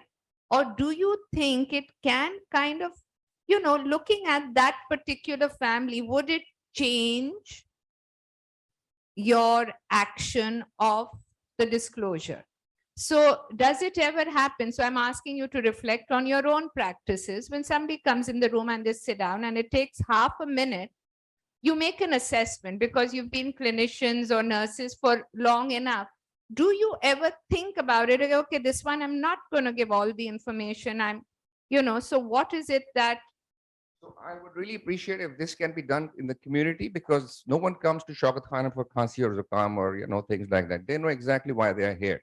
So if their primary clinician hasn't disclosed that they've got cancer, if they're coming to Shaukat Khanum, they have an idea. Okay, so it's become easier for us actually to discuss all this in 5 minutes. I find that So आप बोल लीजिए फिर मैं बोलूँगी। जी, इसमें मेरा एक जो chunk में एक अगर if I consider the family and for example, if someone that is very close to me has got this disease, so I would like to start the treatment as soon as possible.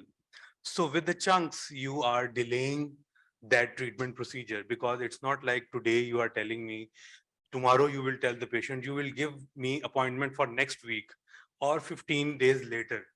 So this like brings out another dilemma, that you are delaying a patient's treatment because you don't want to disclose it to him at the very first meeting. Okay, sorry.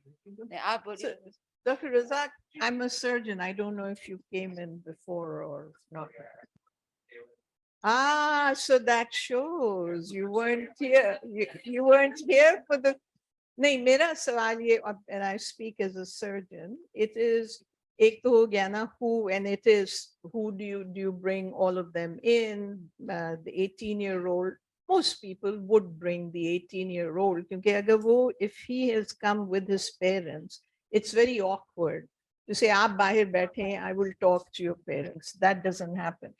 I think the important thing is that we're talking about is what do you disclose at the first time and how you disclose it. When I look at this in the first 10 minutes, and this is the humanism part of medicine, the high possibility of a poor prognosis, the need for surgery, formation of a temporary stoma, etc. Those are things that have to be done. But the one thing is, when maybe you weren't, the empathy ki jo baat hoti hai na, if you put yourself in that patient's shoes and in the family's shoes, you will of course give them information. But this is a skill ki kitna aap denge, which you decide.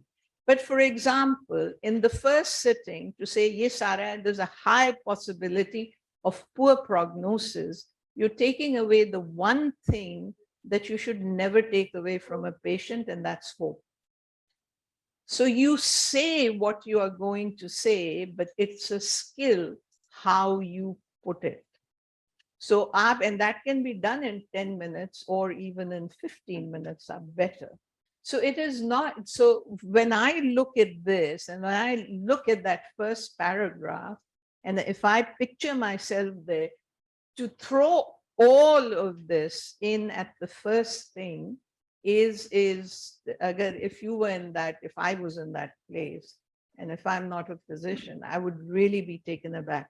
So ye ek skill hoti, and I'm sure you use that also. I will make a comment. So there are times when you have to tell it's malignant. हमारे culture में, I don't know यहाँ आप लोग, as you said, they know it's a cancer hospital. Dr. Bushra की एक study है where in which that was a study she did in her master's, was the use of language. Cancer. When you say somebody has cancer versus the rasoli hai, it depends on aap kis language mein baat kar rahe hain, and then getting to see how much do they want to know, and that can be done in 15 minutes or 5 minutes. Every patient is a different phenomenon, and aapko bhi pata hoga, you experience. Right. I came to Pakistan just a few months ago, and I'm learning a lot from the culture, and I'm learning a lot from today's discussions. So first thing was talked about was about age. The age for legal consent in UK now is 15 years. So anybody above 15 years of age has to be involved in the informed consent. They can bring as many people as they want to, but they should be part of the informed consent. So, and the second thing which I struggle here in Pakistan is please don't tell the patient. So, and I struggle with that because to me, my contract is with the patient, not with the family.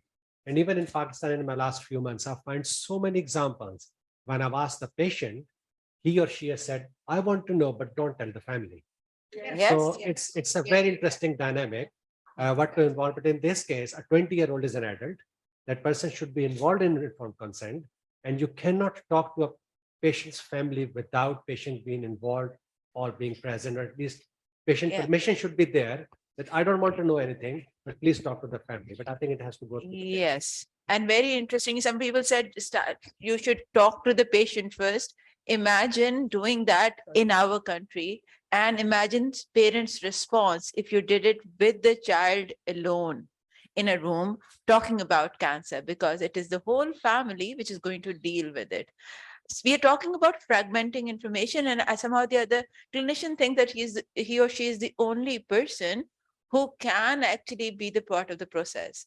The part of the process can actually be divided among other team members also, and the components that need to be delivered essentially by the surgeon and the other team members who can deliver other components.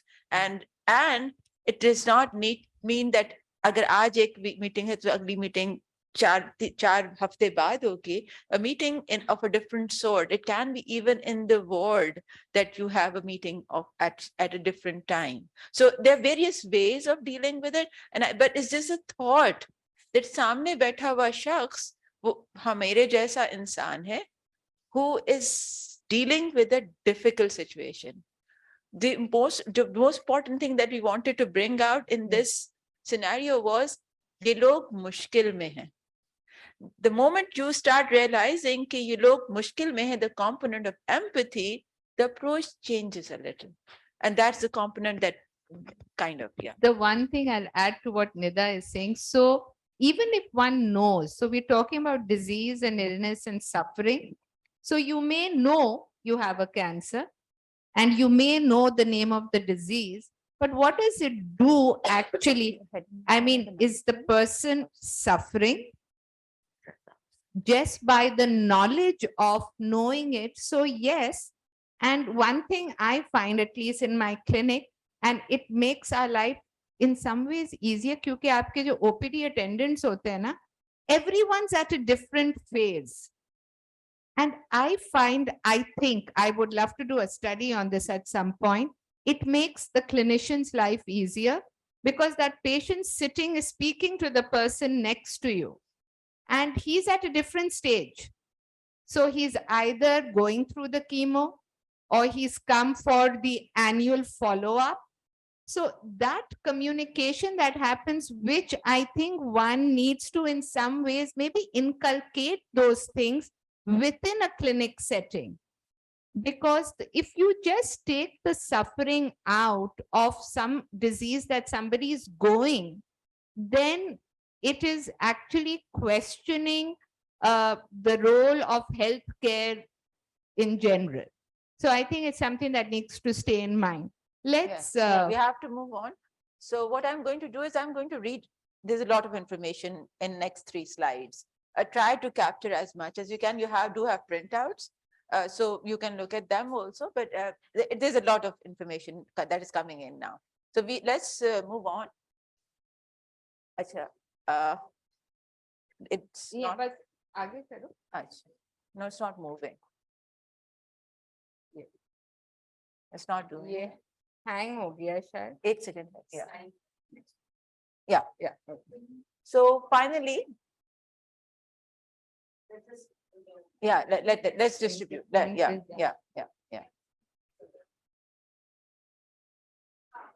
Okay, so all right. So finally, 4 weeks after the diagnosis, so the family did take some time to think about and decide.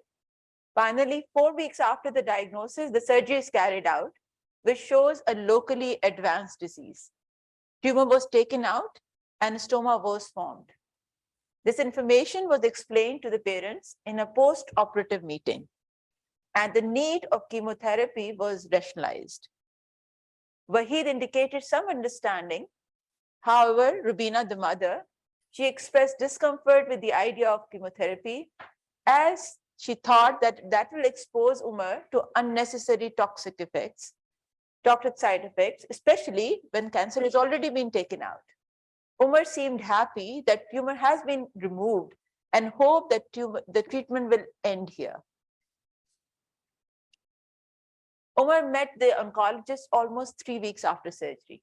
He was struggling with the stoma management and wanted upfront stoma reversal. The oncologist explained that this would delay the treatment as it wasn't advisable at this stage. The chemotherapy was explained along with all potential side effects like infertility, infection, need for recurrent admissions. The option of sperm banking was also given in that sitting. The family felt overwhelmed with the long and complicated information. They reluctantly agreed.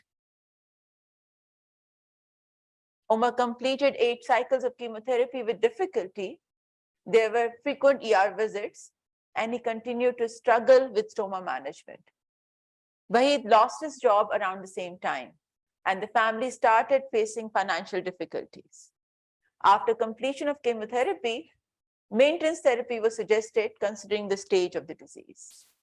Umar was unwilling for it, as he considered it unnecessary, and also because it will add to the financial burden on the family.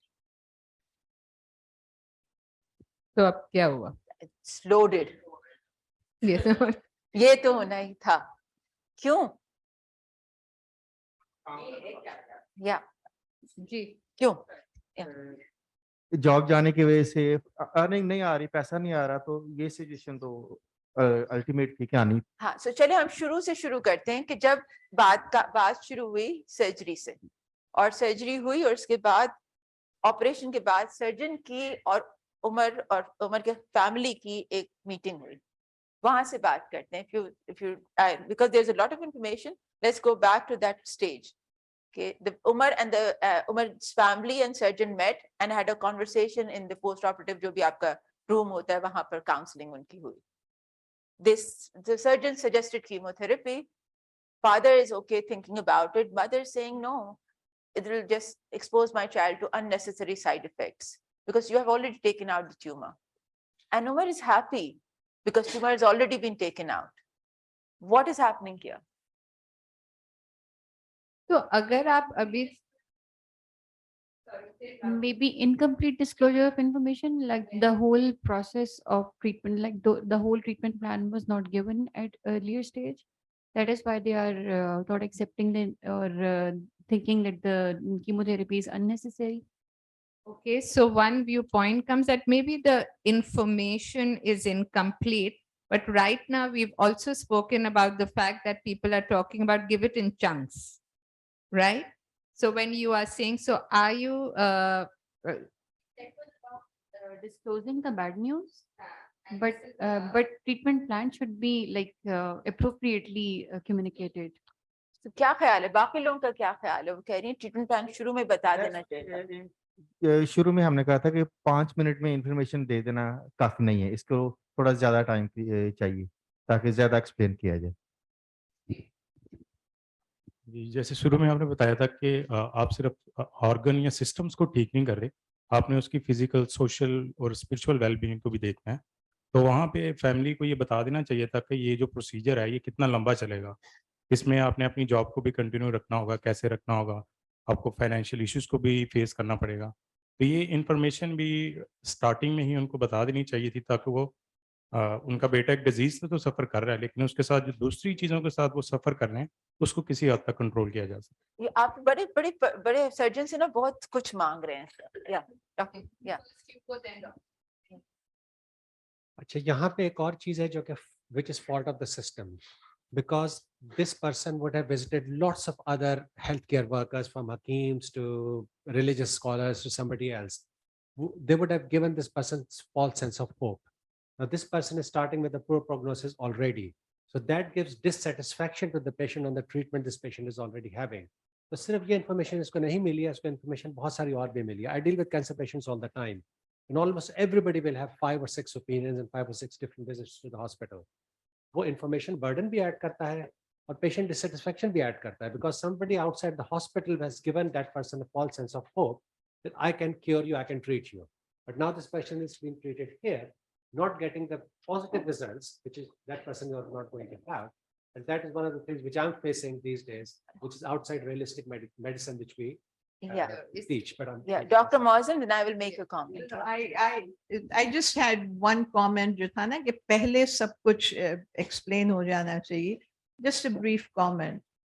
We know in medicine that things change.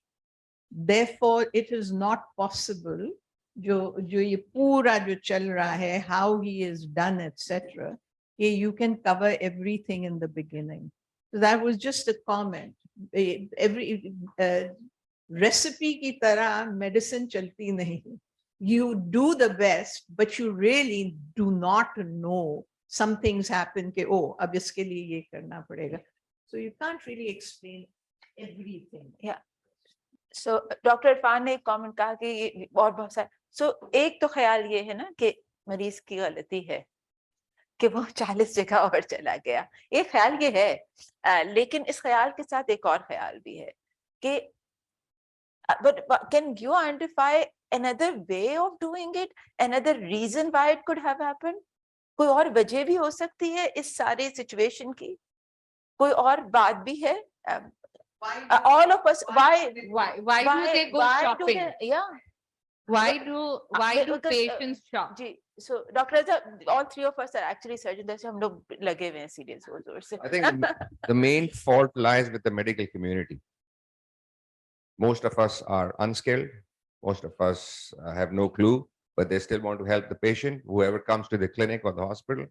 And that is why they want to have multiple opinions and go to different people to get the best possible. And I think it's our fault.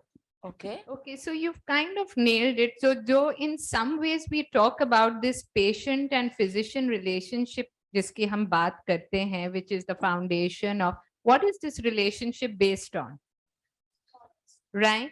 So do you think there is now a problem that is inherently showing up in our clinics that patients, इसने बोल दिया, I really not sure, यार. Dr. Bushra ne kaha, yeah, her reputation is not great. Okay, they're going to go and then go to Dr. Imran and say, "Inka naam zyada suna hua hai." Now, two things are happening over here. Is they are getting to hear different perspectives and different views on a certain way. I always laugh and tell people there's more than one route to go from point A to point B, and that variation you will find. Because you may do it a certain way, somebody else does it a certain way.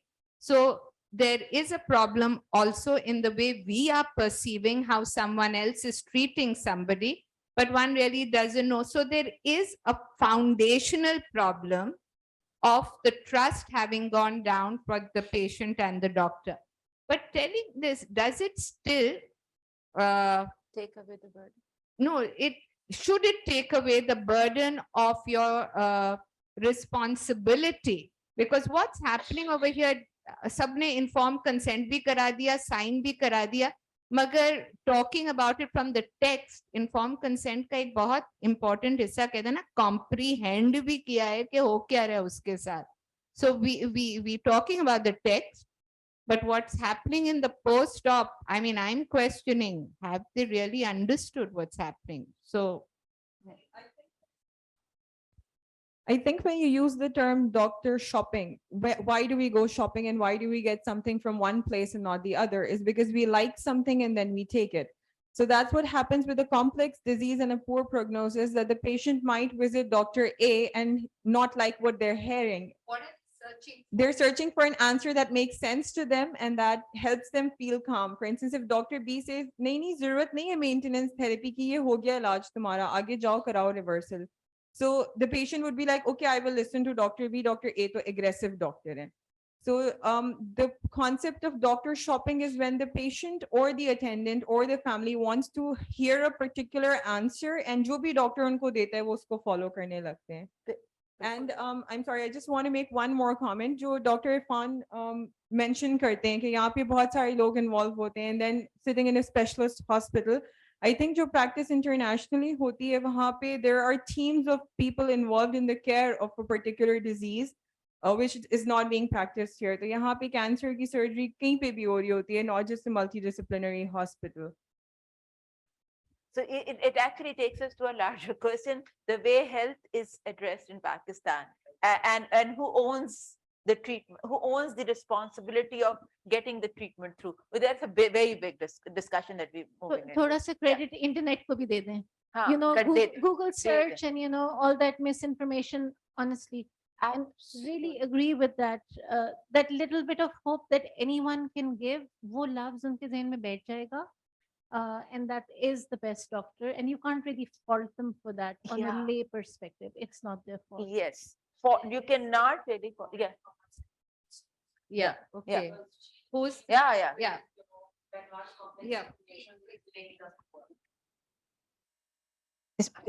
Thank you. Maggie. We use word empathy, but we are not empathetic at all. Yeah.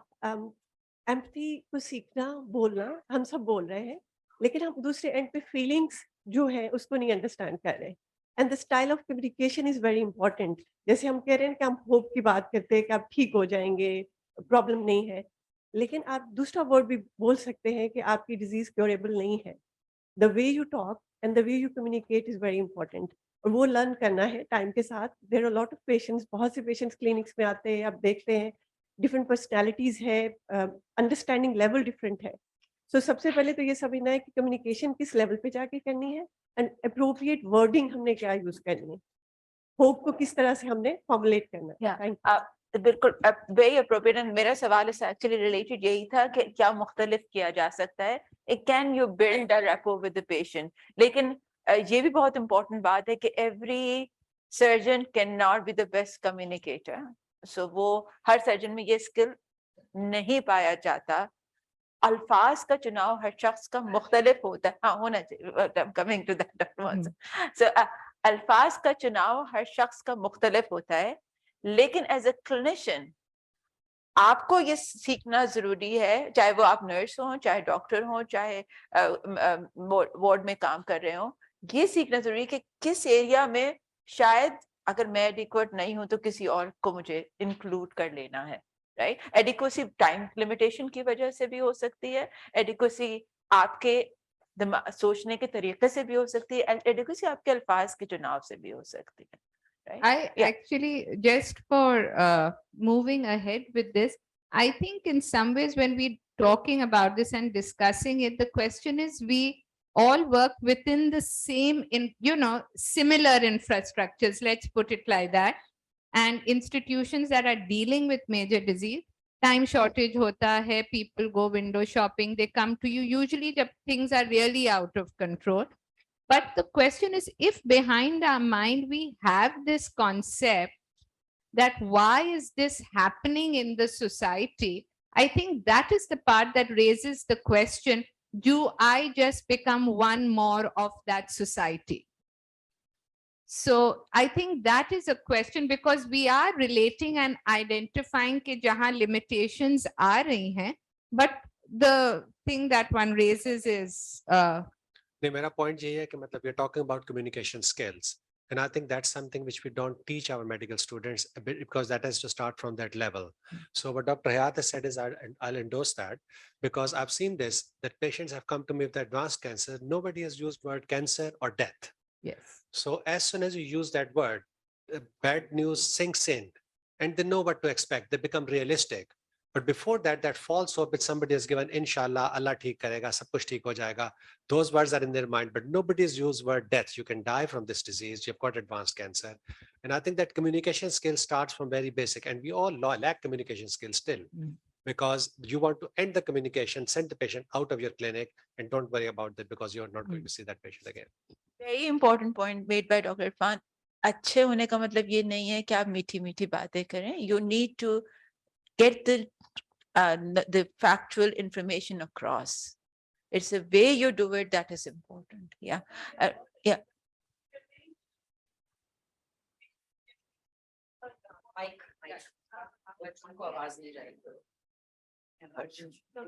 एक और चीज मैं share करना चाहूंगी कि बहुत से patients हैं क्लिनिक में, all of them are burden. वो पीछे देख रहे होते हैं कि 30 पेशेंट्स मेरे पीछे पड़े हैं और अभी मैं इससे कितनी बात करूं. जब वो इस तरीके से बात कर रहे हैं तो पेशेंट तो अंडरस्टैंड नहीं करेगा.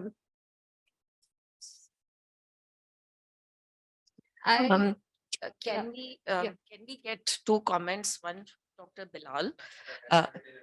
Okay, so हम पहले डॉक्टर अलमास का ले लेते हैं comment, because वो थोड़ा पहले आ चुकी हुई थी, and then we'll move to Dr. Almas is, she's an anesthesia and pain person. Okay, all right. In pain myself. I think इसमें डॉक्टर की कंफर्ट लेवल जो है वो काफी इम्पोर्टेंट है, because sometimes we are not very comfortable, like, saying out what probably needs to be said. It has a lot of impact on ourselves as well, on our psychology and well-being. How do we deal with that on an individual basis as doctors? It affects us, and then probably we have our own survival mechanisms which lead to kind of shortcutting on the patients. So ये चीजें थोड़ी सी impact आती हैं, because how many times you can, like, tell the patient, like, there's nothing much I can do, like those kind of things. दूसरा ये है कि I can understand doctor shopping and everything. Fragmented healthcare systems के अंदर जहाँ पे आपको जो है वो episodic healthcare provide की जाती है, वहाँ पे जो है वो the only central point GPs तो है नहीं, तो central point जो है वो patient family का कोई doctor या patient family जो है वो coordinate कर रही है उसकी health care. So it becomes very difficult for them, like, to her specialist जो है वो एक angle के साथ मरीज को देखते हैं, probably not very holistically. So they have to kind of, like, coordinate the healthcare, and in the end they become the main coordinators, and probably जिस तरह का वो फिर doctor shopping और वो सारा कुछ करते हैं, that is quite understandable. Legal implications for physicians is very low as well. I would give example, if somebody goes, like, with a not related to this one, but for instance, goes with a back pain to a physician, I mean, there is no starting point. किसके पास जाएं? Orthopedics के पास जाएं, neurosurgeon के पास जाएं, physiotherapist, जिसके पास भी जाएंगे वो छोड़ेगा नहीं. So until they drain you. So that comes to the trust. Yeah. So जो बार-बार मेरे जहन में इतनी देर सवाल आ रहा था, कि आप सबके नजदीक आप मरीज से आपकी कौन सी मुलाकात सबसे अहम होती है? Yeah. किसने कहा?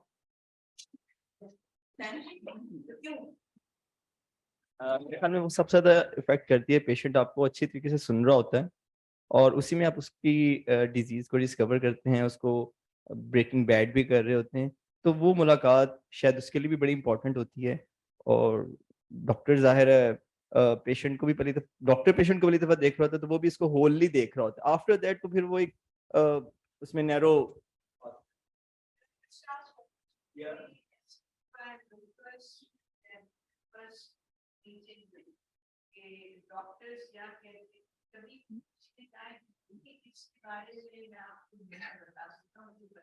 Yes, it happens. Sometimes it happens when you can disclose him that in your next visit, or I can refer you to some other healthcare professional for, yeah, it happens.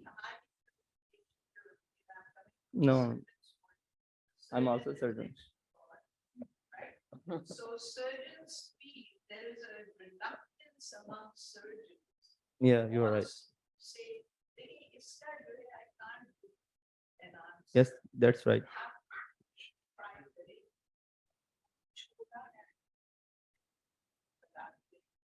Say, I don't.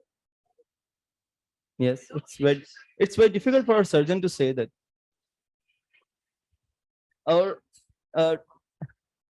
अच्छा doctor shopping के बारे में मैं भी थोड़ा सा कहना चाहता था कि हमारा होल सिस्टम ही इस तरह बिल्टअप है और I think it should be change और हर कहीं भी कोई भी सर्जरी कर सकता है. सो वो बड़ी अच्छी ख्वाहिश है और हम इस ख्वाहिश के साथ जिंदा रहेंगे, लेकिन उसके जब यही हो तो करना क्या ये भी इम्पोर्टेंट है. जी अस्सलाम वालेकुम, पैलिएटिव केयर नर्स हुमैरा किरण. सो अभी बात कर रहे थे कि डेथ वर्ड की डायरेक्ट डिस्कशन पेशेंट या फैमिली के साथ जो है, इसके लिए कम्युनिकेशन स्किल्स ट्रेनिंग की कमी है या ये कंफर्ट लेवल का डॉक्टर मास ने जिक्र किया कि कंफर्ट जोन कितना है कि आप इस टॉपिक पे डिस्कस कर सके. तो मैं इस पे ये कमेंट करना चाहूँगी कि कंफर्ट लेवल या स्किल्स ये डेवलप होती हैं with the passage of time. जब आप इन पेशेंट्स के साथ काम कर रहे होते हैं, आप इतना कॉन्फिडेंट हो जाते हैं पेशेंट की कंडीशंस और चीज़ों को देख के कि आप पेशेंट और उनकी फैमिली से डेथ के टॉपिक पे डायरेक्टली डिस्कशन कर सकें. So it all depends upon the time कि आपने कितना टाइम इसमें पेशेंट के साथ स्पेंड किया और आप उनको कितने कंफर्टेबली लेके तो इस टॉपिक पे बात कर सकते हैं. Though comments, I just want to go ahead highlighting the points you all have made, because जो आप कहते हैं ना first meeting is the most important meeting, it probably is because that's the meeting in which आपका trust build हो रहा होता है. And I think people who've been in the business long enough also realize कि वो some मरीज एक वक्त आता है, especially with cancer patients, I say the dominoes have started now, right? Because in a lot of cases, a majority of them, you know what an end result is, right? Because I mean, cancer, the word shows them a finite end. So wo jo trust hota hai, I think it's such an important component that when the complications start happening, and there will be a time it's going to come, that patient comes, he looks at you with that sarcastic, Doctor Saab, ye zakham ab aur bada ho gaya. I do a lot with breast, and if those who come back with a recurrence, they've gone through the radio, they can't afford koi khas targeted therapy. They've reached a point where they're at a wall. And the only thing that ownership is that jo aap zaban ki baat kar rahi hai, you learn and you tell them, I'm helpless, I'm at a wall now, I can't, and just for them to feel that you are empathizing, in a lot of patients it works.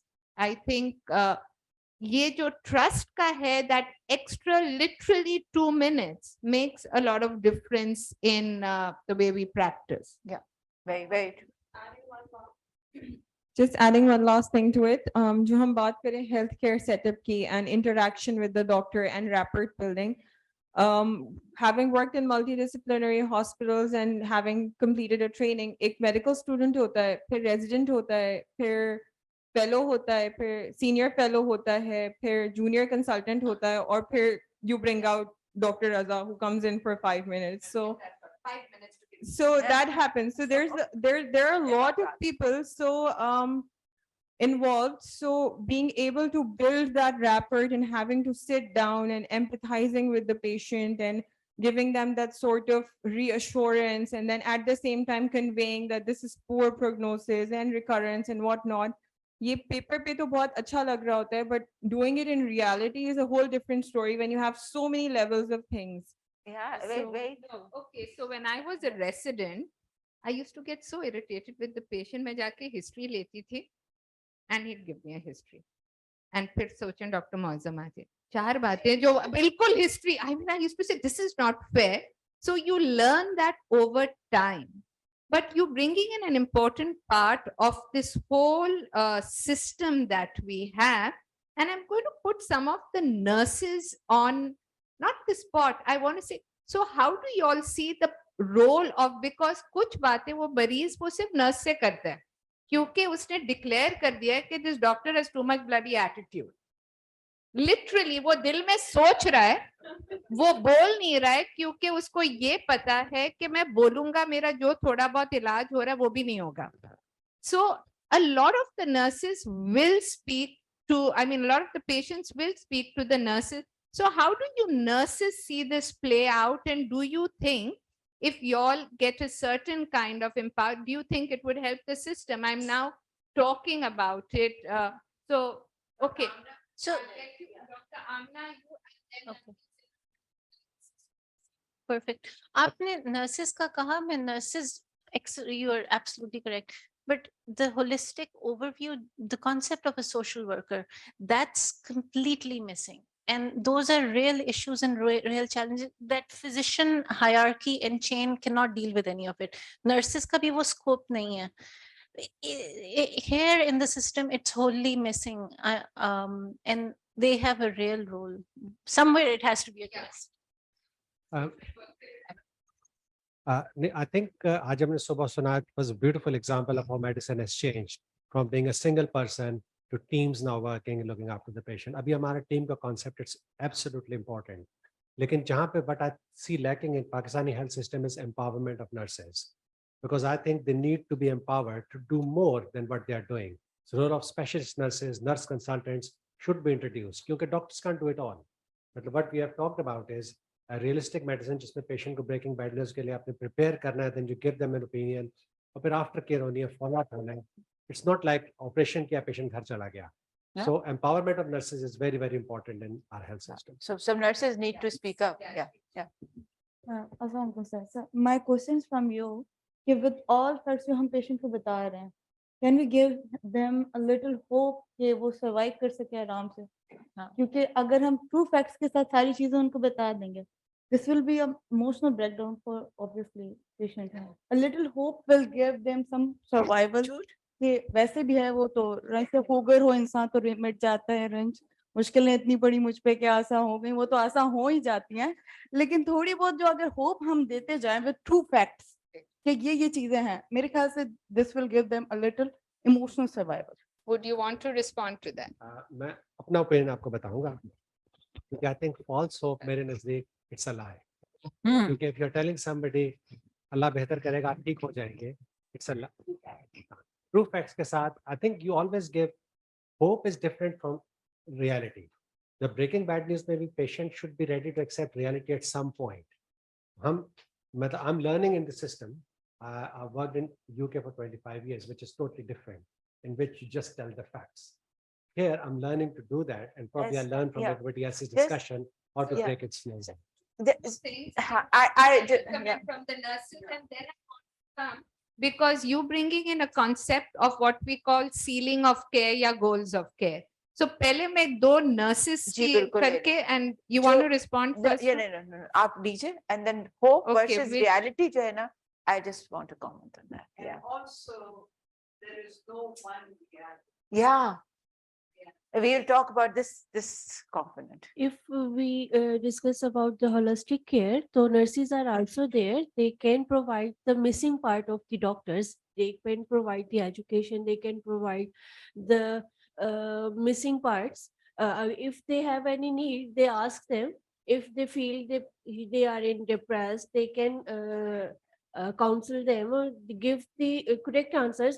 Because अगर आप कहीं इधर उधर जा रहे हैं चीजों क्योंकि वो उनका राइट है, वो इधर उधर जाएंगे, हर एक से पूछेंगे जहां से उनको पॉसिबल चीज मिलेगी जो उनके लिए उनको लग रहा है कि ये हम पॉसिबल चीज पिक कर सकते हैं.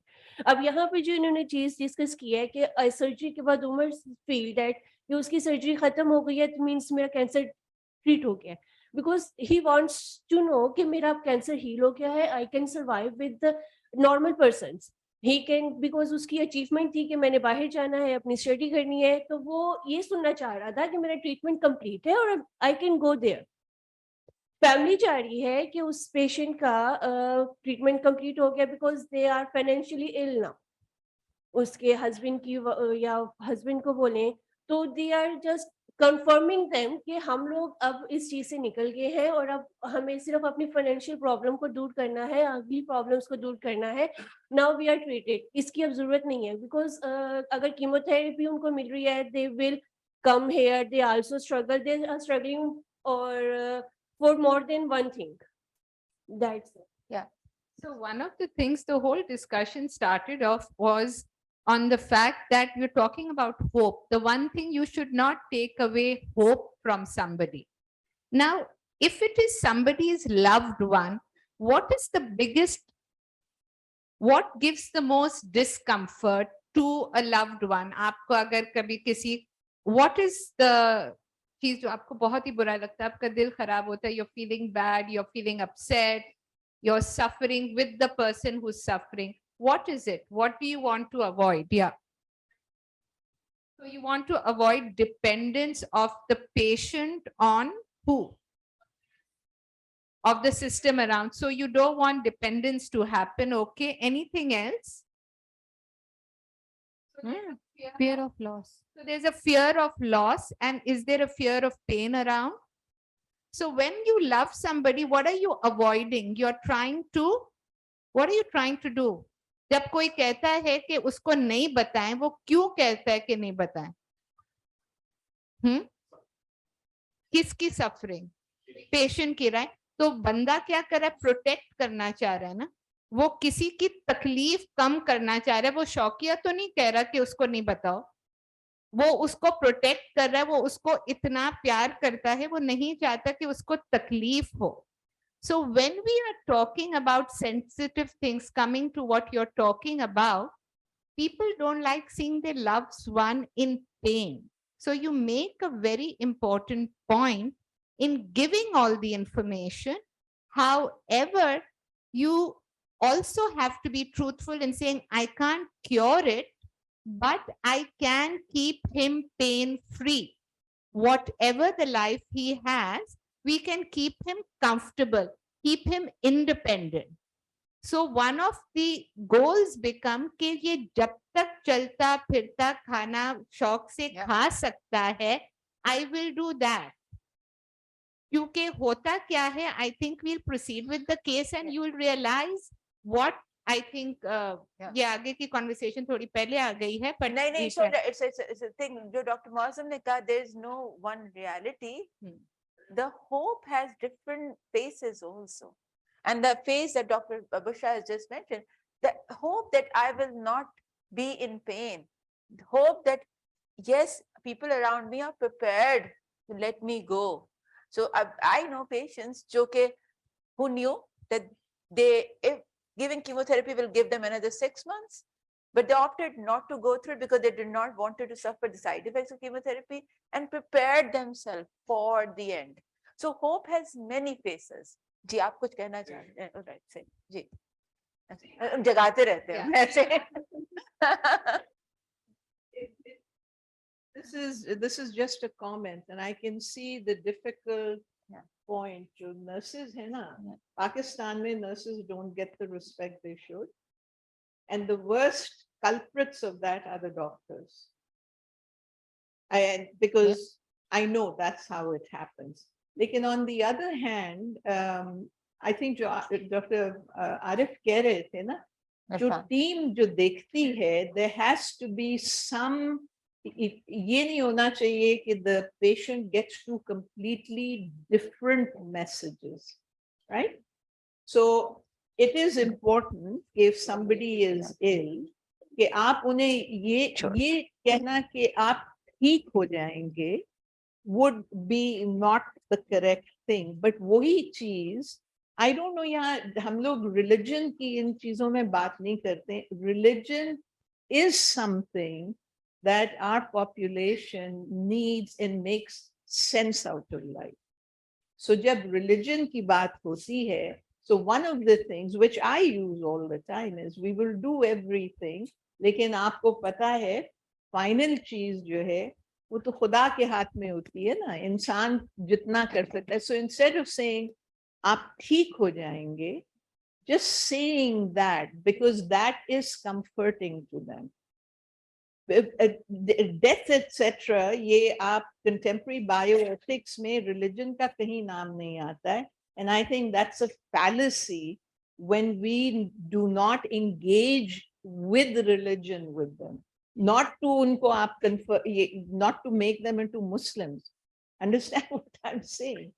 But religion, if you sense that being told, I think it helps. कि final चीज जो है आपको पता है is in God's hand, but we are trying everything that we possibly can. So there's a way, but the patients should not get two completely different opinions.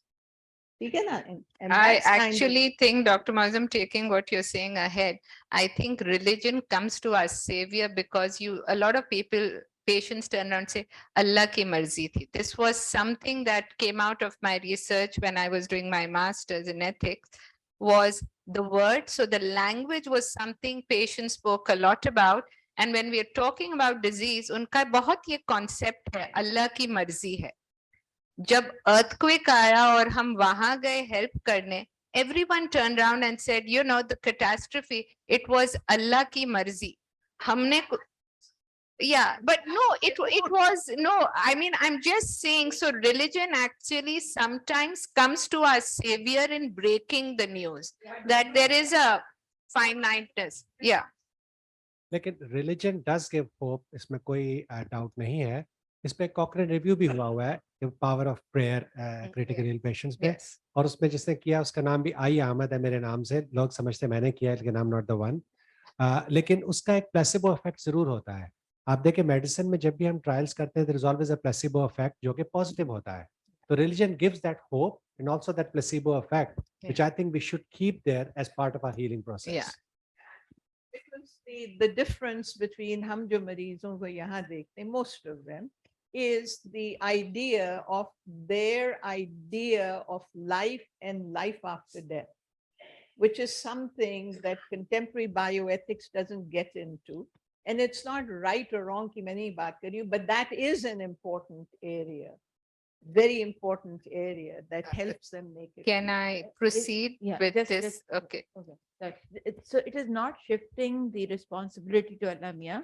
This is the variable that all of our patients carrying within this essential part of their life, and you're including it in the discussion. Okay, so we Just went one through- thing as Dr. Bushra shifts the slides. We are moving to the third part of his case, and now things are going to go wrong. But ये कि just to like reiterate कि we have been through a case के जहाँ पर एक sudden diagnosis के बाद there's a series of constant communication which is largely complex.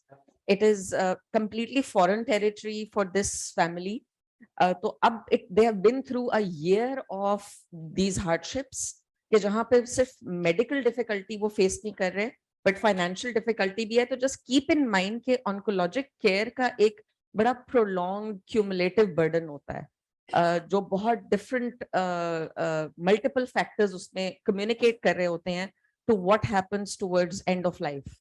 End of life isolation में exist नहीं करती, वो बहुत पहले से चल रही होती है. So वो patient की end of life हमारे पास तो उसी time पे आती है, but उस patient का एक पूरा journey होता है before the patient gets there. Okay. So अभी जो अगले 3-4 slides हैं, again it has a lot of rich material in it, but understand it in the form of a story and journey going on for somebody, right? So Umar remains well for 1 year and then he comes back, routine follow-up, scans are done and you see a recurrent disease. Everyone is upset and were feeling the guilt of not opting for the maintenance chemo. The oncologist disclosed the incurable state of the disease and offered chemo, but with a palliative intent. Umar was not keen for chemo, but agreed reluctantly. however, became increasingly more anxious with each cycle. After a few cycles, Umar started having symptoms of subacute intestinal obstruction, requiring frequent ER visits where he was managed conservatively. He was fed up with interventions and often left the ER against medical advice. His mother would normally accompany him and would have frequent disagreements with the hospital staff over his management. She felt that the hospital staff had given up on her son. Few weeks later, Umar gets admitted into the ICU with sepsis, fit, and a worsening unconscious level. The primary oncologist speaks about DNR, which parents refuse to consider. Later, with further worsening, Umar gets intubated and is put on ventilatory support. Rubina was upset that the ICU team was behaving something and not taking into consideration the power of dua. She requested the team not to discuss withdrawal of any treatment. The treating team felt frustrated that they were being pushed to provide futile care, which only led to prolongation of suffering for this patient. Umar stayed on ventilatory support and in the ICU. Family meetings kept being held, but it always ended without a breakthrough. Parents did not want to hear the grim prognosis and felt pressurized by these discussions. They were offered a second opinion and outside facility to transfer them, but they refused. It was also obvious that financial burden was becoming massive for this family. After around 4 weeks of ICU stay, during a family meeting, the parents agreed to consider sealing of care for him and asked for 1 to 2 days to think about it. The next morning, he coded as he was still full code. He underwent 6 cycles of CPR but could not be revived and passed away. So that was Umar's journey to the finite end. So let me, to give it some direction, there was a lot of material happening. So let's start with the word palliative care. Okay, just let's use that word and say, what does each one of us understand by this term palliative care? I just want 3 comments of what anyone thinks is palliative care. So let's get it from 3 spectrums. Let's get it from doctors, nurses, and I'll get the pharmacist involved because they would be thinking of it more like what a lay person probably thinks of the word palliative care. But I don't want a palliative care nurse telling me because she's learned what I am just wanting to talk about when the fact that someone says, okay, recurrence here, we don't have a cure for the disease, which is the truth, right? And you say, okay, we'll give chemo, but it's with a palliative intent. So when you are saying it, what do you mean by it? When I say you, the clinician, when a nurse is transferring that information, what do they feel? So neither I'm a nurse nor a clinician. I'm a scientist. So from scientist perspective, palliative care is to give comfort. Whatever life the patient is left with should give comfortable life so that they are pain-free. So one is a concept of comfort that, and comfort, if I would elaborate on it, it's comfort with removal of pain. Okay. What about nurses? बाकी बहुत काम it's like कि हम patient को cure नहीं कर रहे उस टाइम में, लेकिन हम उसको ऐसी ट्रीटमेंट दे रहे हैं जिससे वो कंफर्ट फील कर रहा है और एक कंफर्ट जोन में चला गया। रेस्ट ऑफ लाइफ जो है वो कंफर्टेबल रहेगी उसकी, हमारी ट्रीटमेंट का। अगर आप लोग पैलिएटिव केयर का लफ्ज सुनते हैं, इन्होंने बहुत टू प्रोवाइड कंफर्ट, तो मेन यही हमारा गोल हो सकता है। तो पेन मैनेजमेंट Okay, so यहाँ से आ रहा है कि pain management है. Now, would the palliative care nurse just tell us when y'all are actually dealing with palliative care, what are you providing? Being a palliative care nurse, we are trying to alleviate the sufferings of the patient. Either they are physical, social, psychological, spiritual. So every aspect holistically, we see the patients and we try to minimize their sufferings by telling them the true and the right picture, that we are only trying to manage the symptoms of the disease, but we are not going to able to cure the disease. So I would ask, यहाँ पे बात suffering की हो रही है, ठीक है? And everyone saying we don't want pain, we know we can't cure, we can't do anything. And if I'm the patient, I'm saying they can't cure, ठीक है, मुझे दर्द के लिए रखेंगे, they'll keep me comfortable. Why do I really need to go through this whole process of chemo and all the related issues that does happen with chemo? So I am now asking you to just reflect on the idea when we are discussing palliative care in general, what is each person individually perceiving it to be? मेरा question ये है कि मतलब what is patient hearing, क्योंकि ये तो हम बात करें ना कि what do we think, but what does patient hear. Patient hear they are going to die, और जो उनके जहन में पहली चीज आती है ना कि palliative care, nobody can give me a cure, you go in that direction, और that's quite a wrong thought. क्योंकि हम क्वालिटी ऑफ लाइफ की बात करें, जो आपने अभी अभी बात की है कि important thing is to emphasise quality of life, कि आपकी क्वालिटी ऑफ लाइफ क्या होगी. You can worsen quality of life with a major surgery, chemotherapy, इन तमाम चीज़ों से, और by doing nothing you can have a very good quality of life but still similar life expectancy. तो realistic medicine का concept जो होता है वो यहाँ पे आना बड़ा ज़रूरी है, जो हमारे यहाँ पे नहीं होता. Unfortunately palliative care is a bad word for the patient. वो जो ही सुनते हैं तो जस्ट रन अवे, कि भाई इसका मतलब है कि आप हमें कुछ नहीं कर सकते. क्योंकि ये एक बात मरीज को बता रहा है कि ना, okay now I don't care, तो द बड़ा डॉक्टर साहब हैज डिसाइडेड कि अब ये मरीज मेरे कमरे में नहीं आएगा, चाहे वो 5 मिनट के लिए ही सही, मगर he has stopped caring about me and he is just handing me to somebody who is absolutely a new face. So somebody spoke about the first meeting and this. So one of the questions that arises, you feel you've been abandoned out, na? So that feeling of abandonment somebody feels.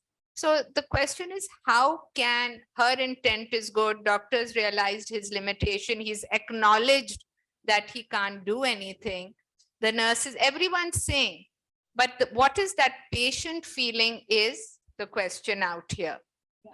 So you must be, this is a scenario that is not very unusual here, right? Because you're treating cancer every day.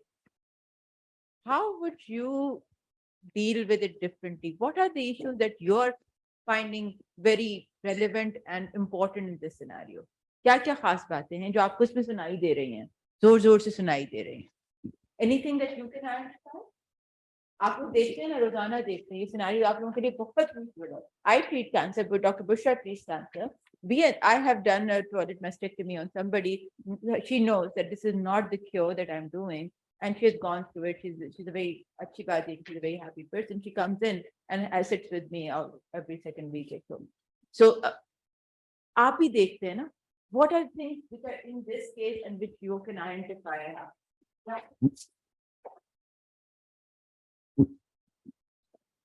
ये patient को जब आप कहते हैं कि abandonment की feeling होती है कि एक टीम ने उन्हें छोड़ दिया और दूसरी टीम ने अब उसे पिक करना है, तो आई डोंट अंडरस्टैंड कि why it has to be a sudden transition, कि एक टीम अबैंडन कर रही है या उसे पुल आउट कर रही है और दूसरी हैज टू कम इन.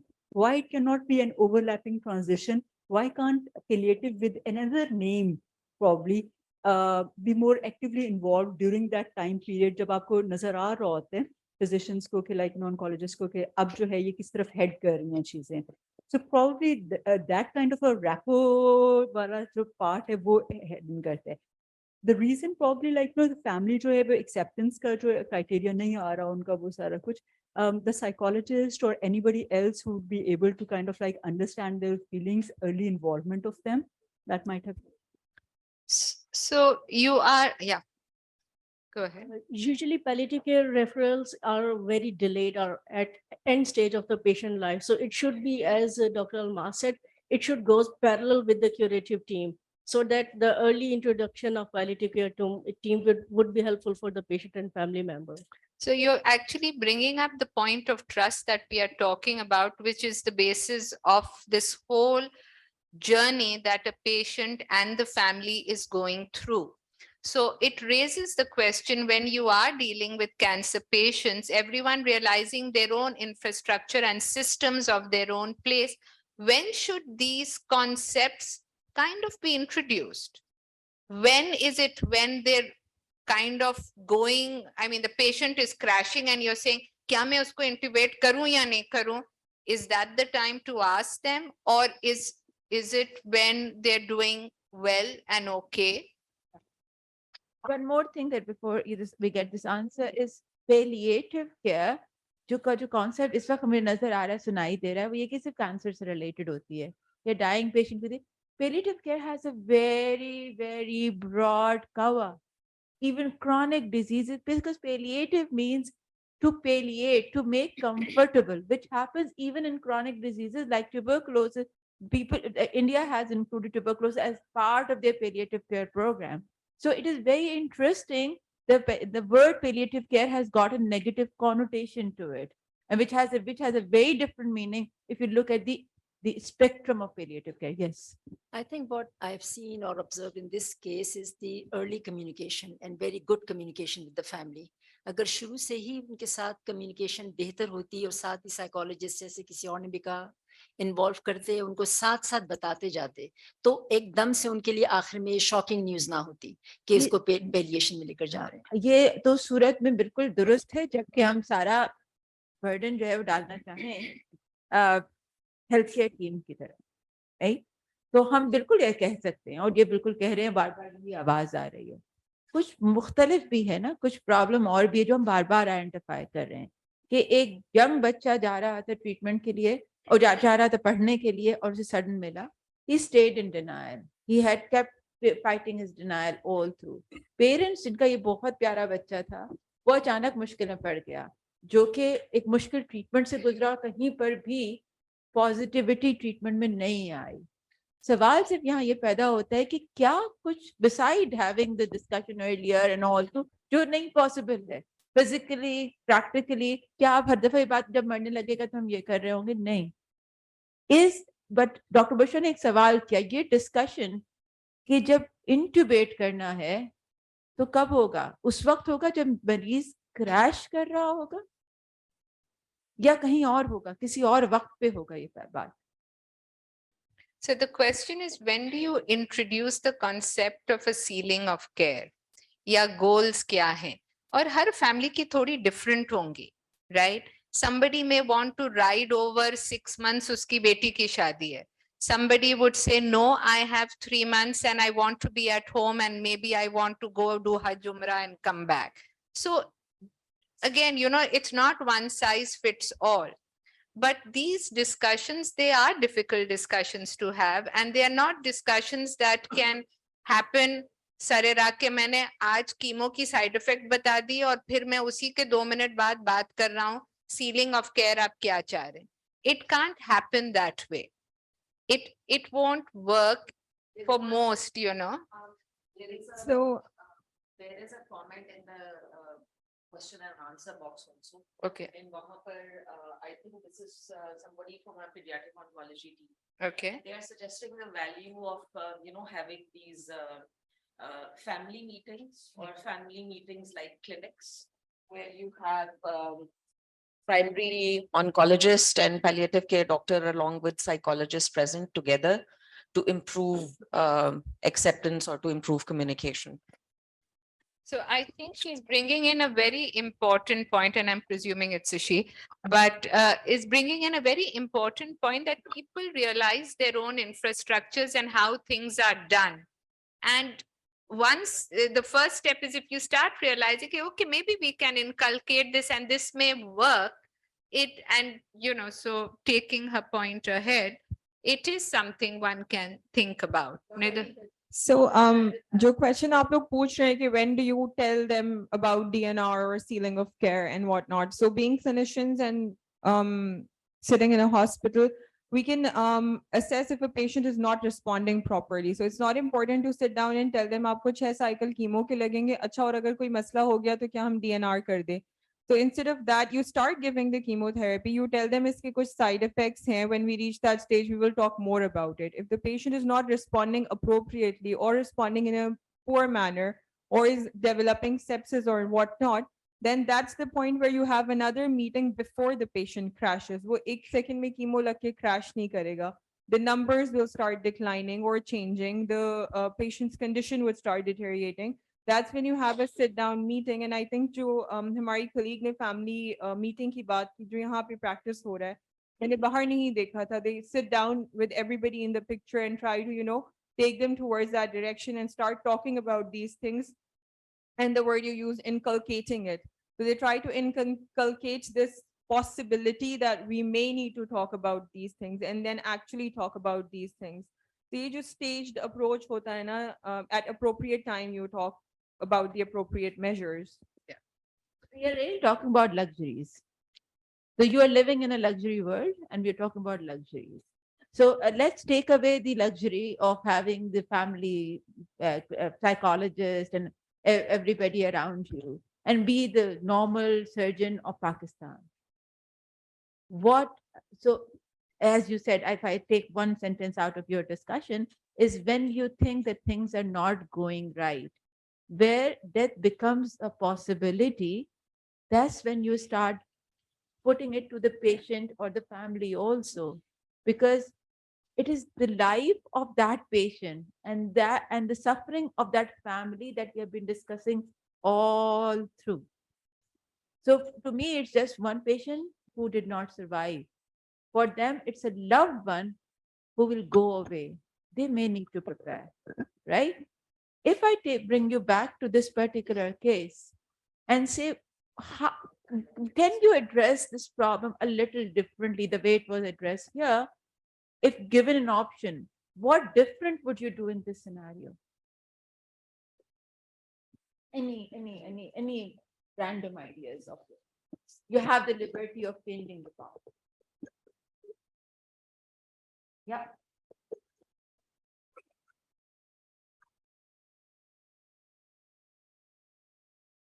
इस सिनेरियो में ऐसे मेरी पर्सनल थॉट है कि पेशेंट तो जो 18 इयर्स ओल्ड था वो कभी भी विलिंग नहीं था ट्रीटमेंट के लिए. ये हेल्थ केयर टीम थी जो कि उसकी फैमिली को प्रेशराइज कर रही थी. उसकी फैमिली थी जो कि अनविलिंगली उसके साथ ये सारा कुछ करवा रही थी. 18 ईयर ओल्ड हो या 14-15 भी होता है, एटलीस्ट उसकी जिंदगी थी. उससे एक दफा पूछ लेते कि वो क्या चाहता है. he wanted to go to US. Even ये 1 या 1.5 साल की सारा कुछ करने के बावजूद भी एंड में तो वो फोत हो गया. तो अगर उसको उससे पूछ लिया जाता कि वो क्या चाहता है, उसकी भी इसमें विल शामिल होती, ultimately he has to die, तो वो कुछ डिफरेंटली अपनी लाइफ में कुछ कर सकता. उसकी क्वालिटी ऑफ लाइफ बेहतर हो जाती, जो कि उसकी फैमिली या हेल्थ केयर वाले मिल के नहीं कर सकते. उल्टा उन्होंने उसकी सफरिंग भी बढ़ाई सारी चीजें. बहुत डॉक्टर मौजम आपने जो पॉइंट रेस किया ना, इट्स इम्पोर्टेंट. ये हमारे कल्चर में बहुत अच्छी चीजें हैं, लेकिन हमारे कल्चर में बास चीजें जो हैं वी नीड टू रेजिस्ट दोस. सो इस केस में जो आपने कहा है, जो जिस तरह ये बताया गया है, वो बच्चा जो था 18 साल का, he was consistently, we didn't want to come to ERs, etc. So आप सही कह रहे हैं, because culturally हमारा ये है अंडरस्टैंडिंग, इसमें भी I would suspect कि ज्यादा communication माँ बाप से हो रही, बच्चे पेशेंट से नहीं हो रही. So I think the final decision के best interest, and this is another term I'm using, goes back to reality. Doctors की एक reality होती है, क्योंकि we are taught to fight disease. आप लिटरेचर हमारा देख लें, हमारे जो सब हम जिस हम बात भी करते हैं ना, we use war metaphors. So we are fighting a war against the disease, लेकिन वो field क्या है? Field मरीज है, field जो है वो रौंदा जाता है. So इसमें एक चीज जो बहुत clear है, अगर if you go through it, वो बच्चा right along, वो जब refuse कर रहा था, maybe he was understanding it better, which the loving family were not able to. So I think that Dr. is Mazam, an okay. So I'm going to take that because I want to just touch upon one last area because the cane has been picked up. Okay, you've got only so much time. Please go ahead. दो comments हैं आप. नहीं, please no, go ahead. दो comments हैं. एक तो comment मेरा palliative care medicine के बारे में, जो कि पाकिस्तान में एक luxury है, doesn't exist. There are very few individuals doing it. तो तमाम palliative care जो होती है वो health care workers ही provide करते हैं एक तरह से, वो तमाम support और empathy provide करते हैं. But they also become second victim because they see suffering all the time. Yeah. And I think that's what we forget all the time, because we deal with these family. Yes, family gets affected here also, but we also get a little bit of damage. But we see it every day. So thank you. I was actually going to take Dr. Mozam's, but you were continuing it, and thank you for doing that, because the last area which I do want to talk about, I think you brought up a very, to say that doing nothing is also doing something is a very important concept. As healthcare professionals, we need to understand. It's not our failure, it's a choice by someone does. So when we every day are dealing with patients like this, what is it doing to us? वो जो वालदा उनकी मुड़ के कहती हैं, she just feels everyone now is like, you know, not wanting to come to the bed. Uska NGB nikla hai, he's frothing and nobody is doing the mouth hygiene in the morning. So why do you think these things happen? Whether we are the nurse, whether it's the doctor who's on duty in the ICU, what is it doing to them? And Dr. Irfan alluded towards it. Let's talk about वो जिन्होंने कहा था मैंने क्यों से लिखा था. अब तो पढ़ लिया ना.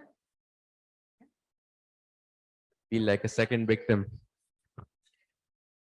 Oh, okay. Really. I think, you know, after, you know, reading through this patient's course, I feel that, you know, modern medicine has become very protocolized and, you know, algorithmic. You know, whenever we, you know, see a patient's name on our clinic list, we've already gone through the chart and we've already made a plan and we're ready with, you know, this is what we're going to offer this patient. And we don't really look into the, you know, the social and the psychological aspects of what our, you know, decision, what effect our decision will have on the patient. In this case, I think someone raised a very good point that this patient is in a very strange age. You know, he's 18 years old, just come from childhood into adulthood.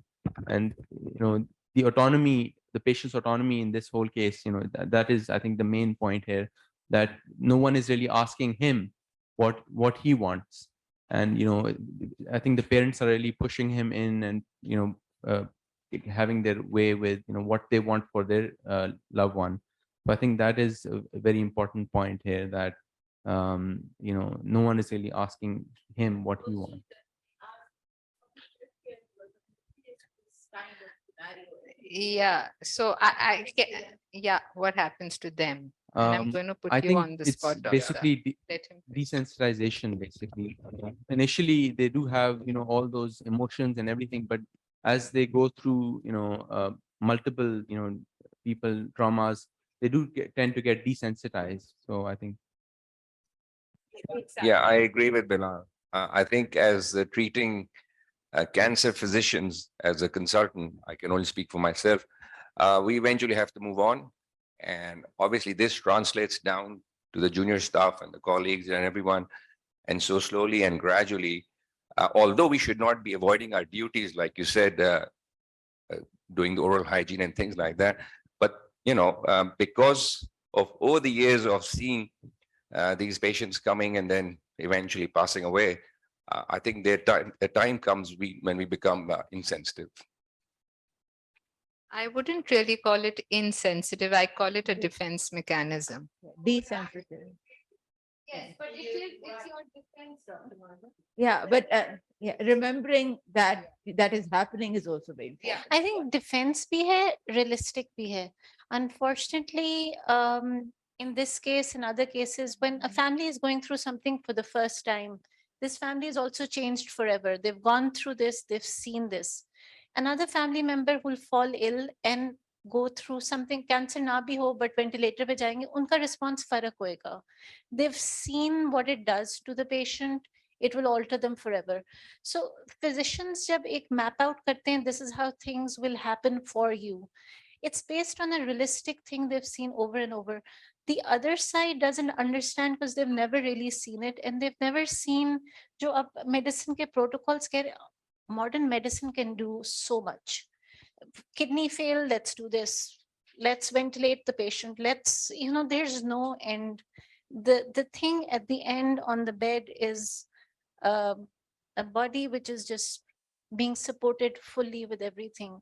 And I think one experience like this will alter every family member who's seen this, and maybe they will not say the same thing once they go through it. What it does to the physician. Of course, what you're saying is correct. The physician. And going back to it. And this is the reality. When we believe we have lost the war, and I speak especially as a surgeon, therefore the issue is we've lost the war. Yeah. And the patient is abandoned. That is true. There are no two ways about that. I just want the nursing and palliative. Do you feel that also when it happens to, now you have a set of nurses running palliative care, and so dealing with these issues in everyday management of feeling of abandonment for a family when they see their patients at that point? Sorry, can you explain it? So there's a burnout that we see clearly that happens with people who are dealing with cancer patients, and we pass it on, we lump it on to ICU, and ab jo hai so hai, ab jayega, he's DNR ho gaya hai. So the nursing and staff that is looking after those patients, what does it do to them? That nurse that is expected to get up every morning, change the sheet, change the position of the patient, what is it doing to them? There is a common thing which patients, family members reported to us, that when the patient's core status changed to DNR, they feel that nursing or healthcare professional leave them, and they don't care them as they do it earlier when the status was R. So abandonment feeling for the patient or the family members comes when their status changed to DNR or when they comes in palliative care services. What about the nurses themselves? As there is, yes, nursing staff also, it's a DNR, so the caring attitude towards those patients and family members is comparatively less than our status. Okay, so we realize, I'm just handing it, we realize there are certain things, and I think before giving it to Dr. Irfan, the first step, as Dr. Mozum started off in the morning, is realization. And when we see realization, everyone within that step, little step of what part they are playing, makes you maybe do things differently. So that is what I'm thinking. I don't know what you're thinking, so why don't you? Not. Okay. I think a fascinating discussion, and I've enjoyed every minute of it, but it made me confused quite a lot in the end for two different reasons. Because we started with empathy. We talked about empathy because that's when you start getting emotionally involved with the patient and patient's family. And that can lead to second victim. It can lead to burnout. But on the other hand, we heard about doctors becoming insensitive. So if doctors are becoming insensitive, how can they provide empathy in the first place? So that leaves me a bit confused, but we don't have time to discuss all that. I enjoyed every minute of the discussion, and thank you very much for holding such a beautiful interactive session. And we'll move on to the next part, which is still related, the same theme, end of life care. And I'll hand over the mic to Dr. Maria. Yeah, so so this part is a global cafe, and we are global in our thoughts in this cafe. So what is going to happen is that आप लोग 3 groups में divide होंगे, and there will be a question at each group. जो हर group discuss कर रहा होगा और हर group का एक रिपोर्टर होगा कि जो आपकी डिस्कशन को रिकॉर्ड भी कर रहा होगा. And then after about 15 or so minutes, you'll, you know, that the next person will come to you with the next question. 3 questions हैं और हर ग्रुप उन तीनों questions को बारी-बारी डिस्कस करेगा. We'll have, you know, वो certain positions हैं. You'll state your position to that statement. कि आप उसके फेवर में हैं, अगेंस्ट में हैं, फेवर में है तो क्यों हैं, अगेंस्ट है तो क्यों हैं, what do you think about, you know, what is being posed to you, and then eventually हम लोग उस discussion को for each question wrap up भी करेंगे. And just one final comment जो मैं resist नहीं कर पाती, जो मैं अक्सर मुझे बहुत feel होता है कि I think one of the things that not just physicians but all healthcare providers struggle with is, you know, they struggle with accepting the fact that they cannot always come out with flying colors out of a situation.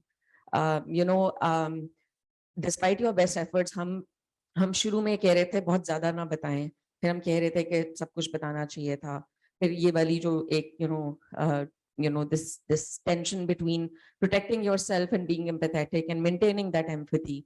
But despite all of this, despite whatever you do, things go wrong, especially in oncology, quite often. You don't, you know, it's quite common for you to lose your patients. It's quite common for you to see that despite your best efforts, your patients or their families resent you, because you see this resentment is not directed towards you. You are just, you know, interacting in a situation ke jahan pe they were losing a loved one. तो it's only natural कि वो आपको शुक्रिया doctor साहब या शुक्रिया शौकत खानम नहीं कह रहे, because you know their experience is not, you know, it has been very difficult, and that's okay. And I think accepting this is probably something that we struggle with, but maybe, you know, just keeping that at the back of our heads. So we'll just, you know, shift into 3 groups. मुझे लग रहा है एक group naturally ये बन रहा है, एक group ये बन रहा है और एक group ये बन रहा है. All separate, so इसको 1 2 3 करें तो combination हो जाएगी. It's nice to have a combination, so it's going to be 1 2 3. That means ones will be in 1 and 2. So you're 1 2 3 1 2 3 1 2 3 1 2. Dr. Bilal 3 1 2 3 1. You're 2 3 1 2 3 1 2 3 1 2. All right. So all the ones are here. Oh, yeah. And okay. The सब mix हो जाता है.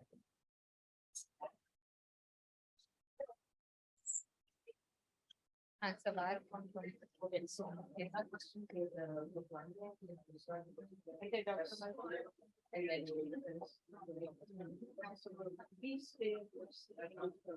No, we are the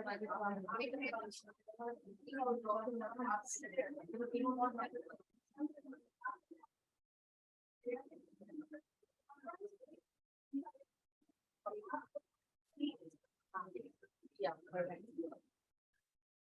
Common challenges in communication. And how much are you giving each time? मुझे लग रहा है हमारे पास हमारे पास का टाइम है अगर 20 minutes so 80 minutes and then last minute जो है वो समाप्त करने के लिए last minute an hour and then 20 minutes ये हम तीनों I think 15 15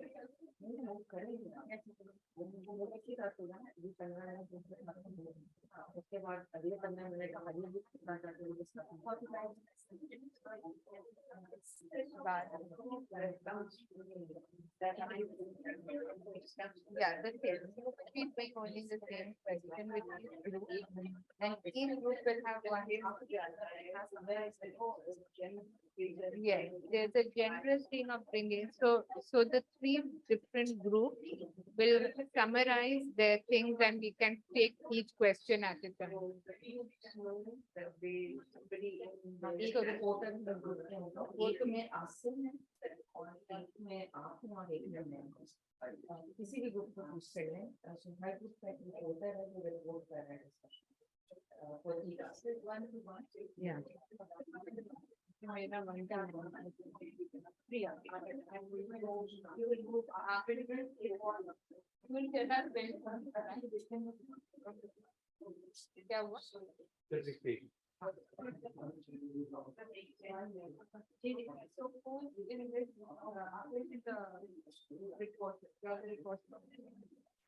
So the game plan is we are going to be dealing with first question first, okay? So what are the common challenges in oncology communication and how would you deal with it? So जो आपके oncology patients हैं, इसकी जो communication, whatever level, whether it's a nursing level, whether it's a clinician's level or it's a paramedic or anyone. So what are the challenges in communication? And even how do you try to mitigate these communications? So आपस में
should be something that I would know.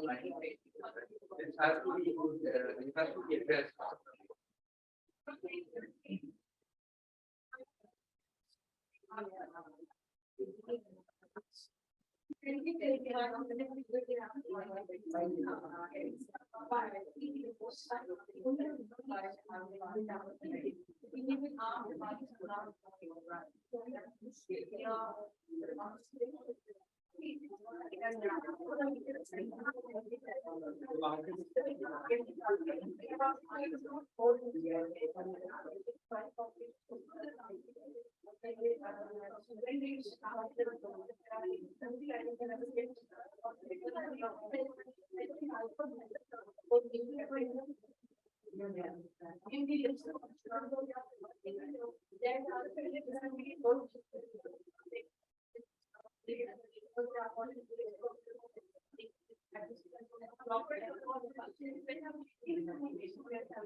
I think we have to be very precise.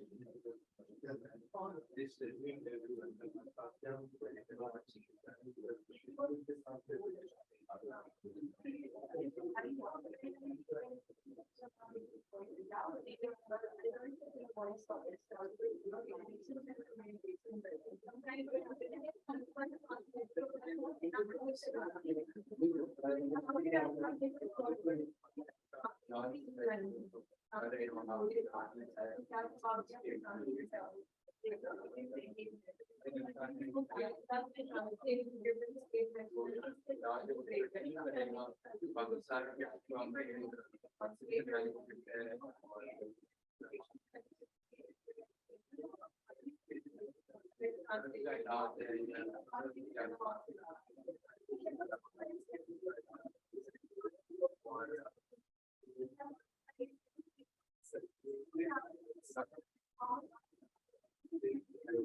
Basically, the surrogate is supposed to make the decision that you were supposed to make, right?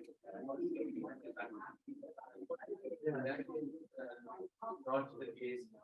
The concept of the surrogate doesn't really exist.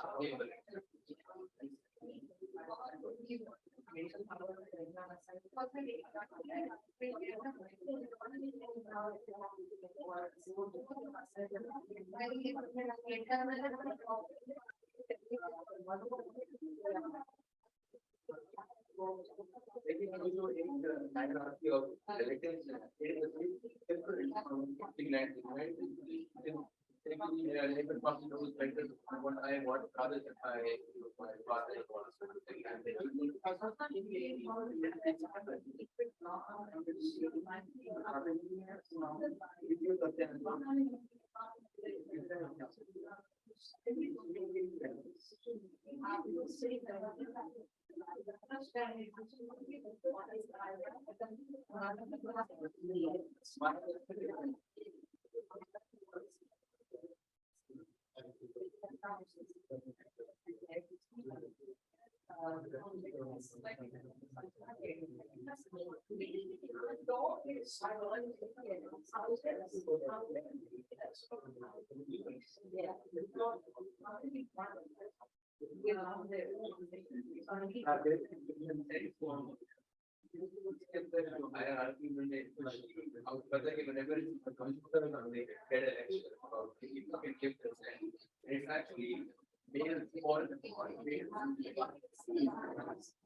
male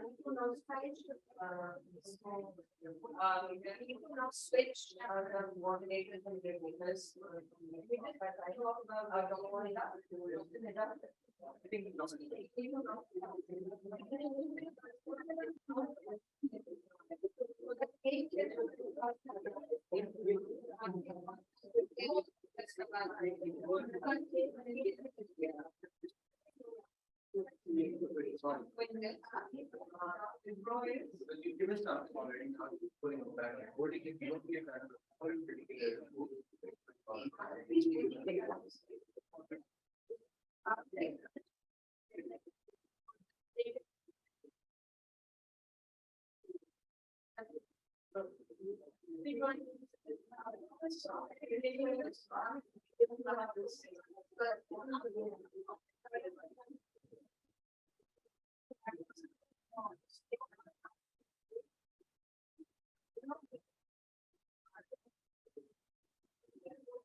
Excuse me, everyone, police the volume nature that has so that we can hear each other. Because we are sharing that okay.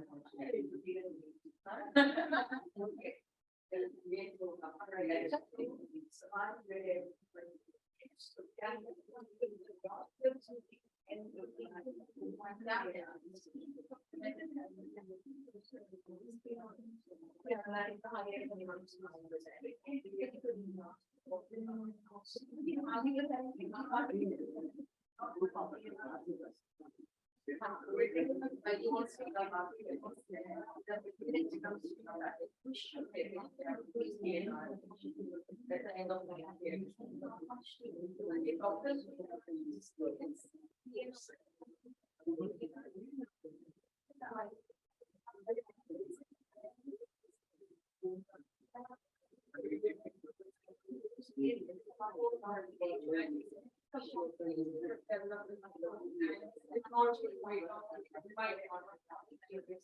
I want to get involved because there's something going on in the next one.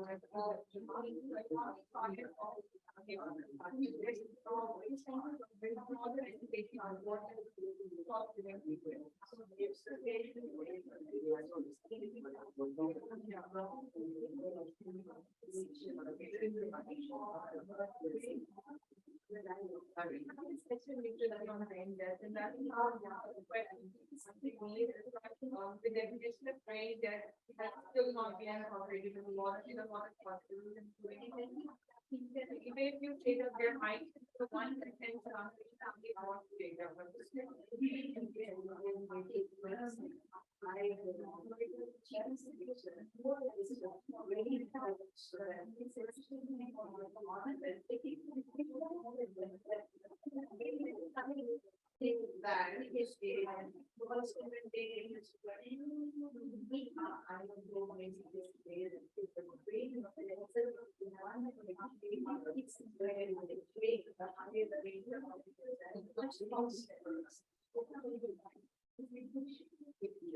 is so that's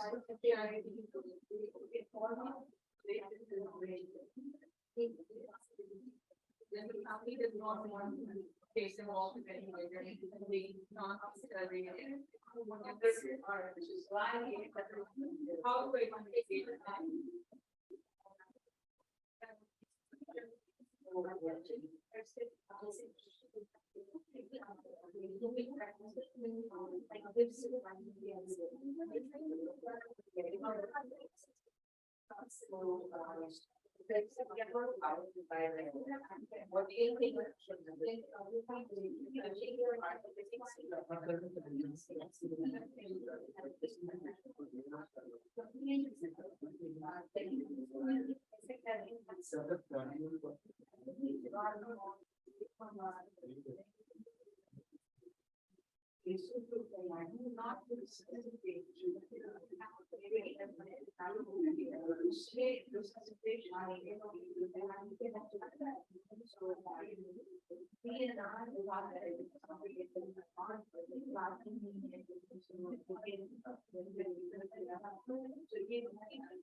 Somebody might read this, you're not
I've never done it like only all the time.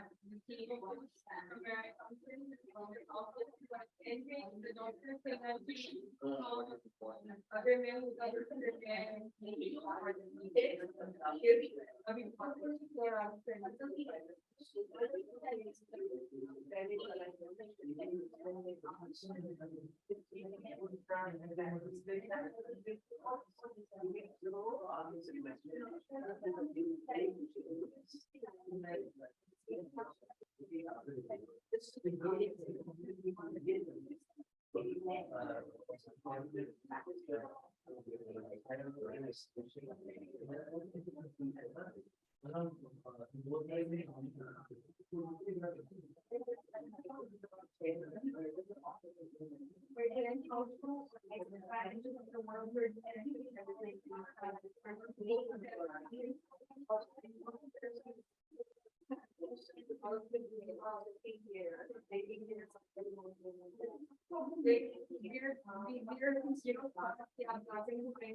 They're very, and I don't know about a particular burnout program, but consultants have a large role for that.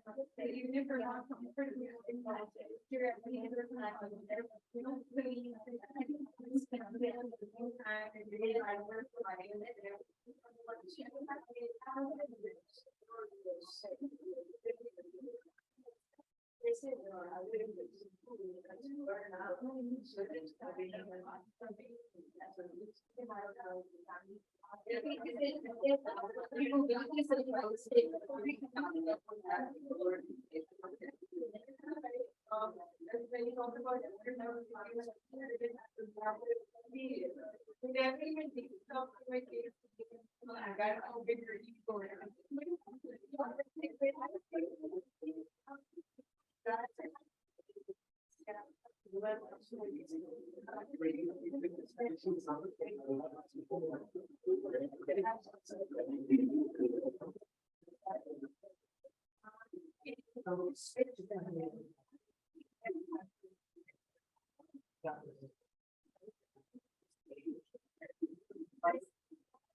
Given the babies, positive diet, I guess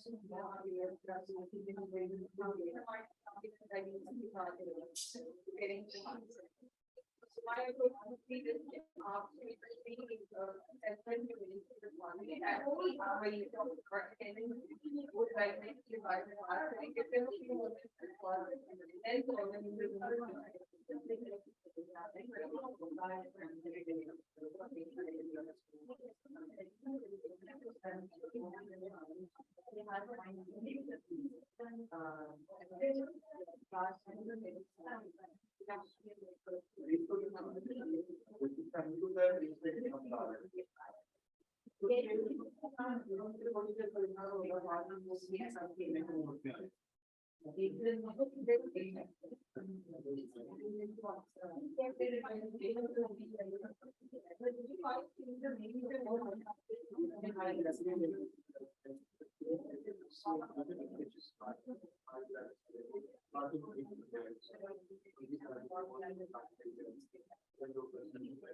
Thank you so much, everyone.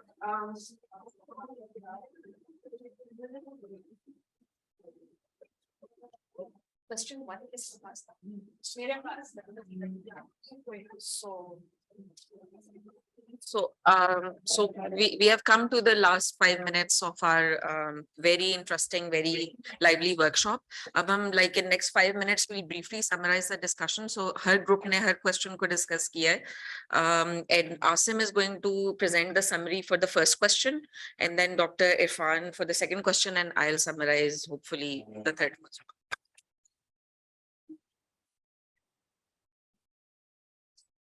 So the first question is, what are the common challenges in oncology communication, and how do they deal with these? So जो overall challenges हैं, उसमें सबसे major challenge है time constraint का, कि time जो है वो कम होता है. Then if there अगर diagnosis confirm नहीं है, or the doctor is just suspecting a tumor, तो वो भी एक जो है वो चैलेंज होगा कि उसको कैसे कम्युनिकेट करना है और कैसे उसको काउंसल करना है टू गो फॉर डायग्नोस्टिस और बायोप्सी, बिकॉज जनरली पेशेंट्स ये दे नो या दे थिंक कि अगर बायोप्सी करवा रहे हैं तो इसका मतलब है कैंसर तो होगा ही. So patient also comes with a preconceived idea, specifically if they are coming to Shaukat Khanum, so they think that they might have cancer. So then there's a challenge in communication between genders. So female patients do not want to talk to male doctors. Same goes for the male patients who do not want to talk with the female doctors. And then the seniority of a physician is also a challenge, where patients feel like they always need all the information from a senior doctor, and the residents shouldn't be talking with them. Then another challenge is the translation and interpretation of the language. How is the communication being done? Can the patient understand? Does the patient know of the medical or clinical terms? How is the physician explaining the situation, the clinical, the health situation that the patient has? Then another challenge is a physician's conscience about patient and the family. If the physician has gone through a similar experience with someone in his or her family, so they keep thinking about all the things that this patient is going to go through in the coming months. Then the breaking the bad news also causes discomfort to the physicians, and especially when there's an infant or a younger patient, it becomes more difficult. So the misconceptions that the patients come with them in the hospital, that's also a big issue. Then who is breaking the bad news? Again, if it is a senior physician, then it's a different thing. But if it's a junior doctor, then it's a challenge for them. So in cases of conditions where patients are in critical conditions, and DNRs or life decisions for life or death have to be taken. So there are challenges within families. Families have conflicts. One member is saying one thing, the other family is going towards another pathway. So, and another thing is that families don't allow patients to talk with the doctor. They feel like the patients need to be pampered, protected. So, yes. So another challenge is the patients who are presenting in ER after long course of treatment and are tired and fed up of whole situation. So they want to get treated as soon as possible. They want to get out of this whole situation. So patient and there are also patients who in the beginning who are in denial, and because the doctor had asked for biopsy, so the doctor and the hospital is responsible for this cancer. The cancer was caused by the doctor. It was not there before when he came to the hospital. So there's a burden of decision when the doctor has a suspicion. So there's a burden of decision. It either relies on the patient or the physician, that is he forcing the patient to go for, or convincing the patient or counseling the patient to go for biopsy. So these are the challenges. So how we can deal with these? So usme there are adoptable and variable methods of communication depending upon patient understanding, and using a language that patient understands. Empathize with the patient. Choice of words is very important, and always it is always a good strategy to use a translator in cases of language barrier. So while breaking the bad news, specifically in critical conditions, having a surgeon who was the primary consultant of the patient, having them on the board, it helps with breaking the news. And for those patients whose families are protecting them by not allowing them to talk to the doctor, having physical clinics, especially for them, can help. So and then dealing the patients, if the patients are aggressive in ER due to long waits and stuff like that, so deal with them politely. Again, communication of the physician with the patient is the key, and counseling the patient for going for a diagnostic confirmation is important. Thank you.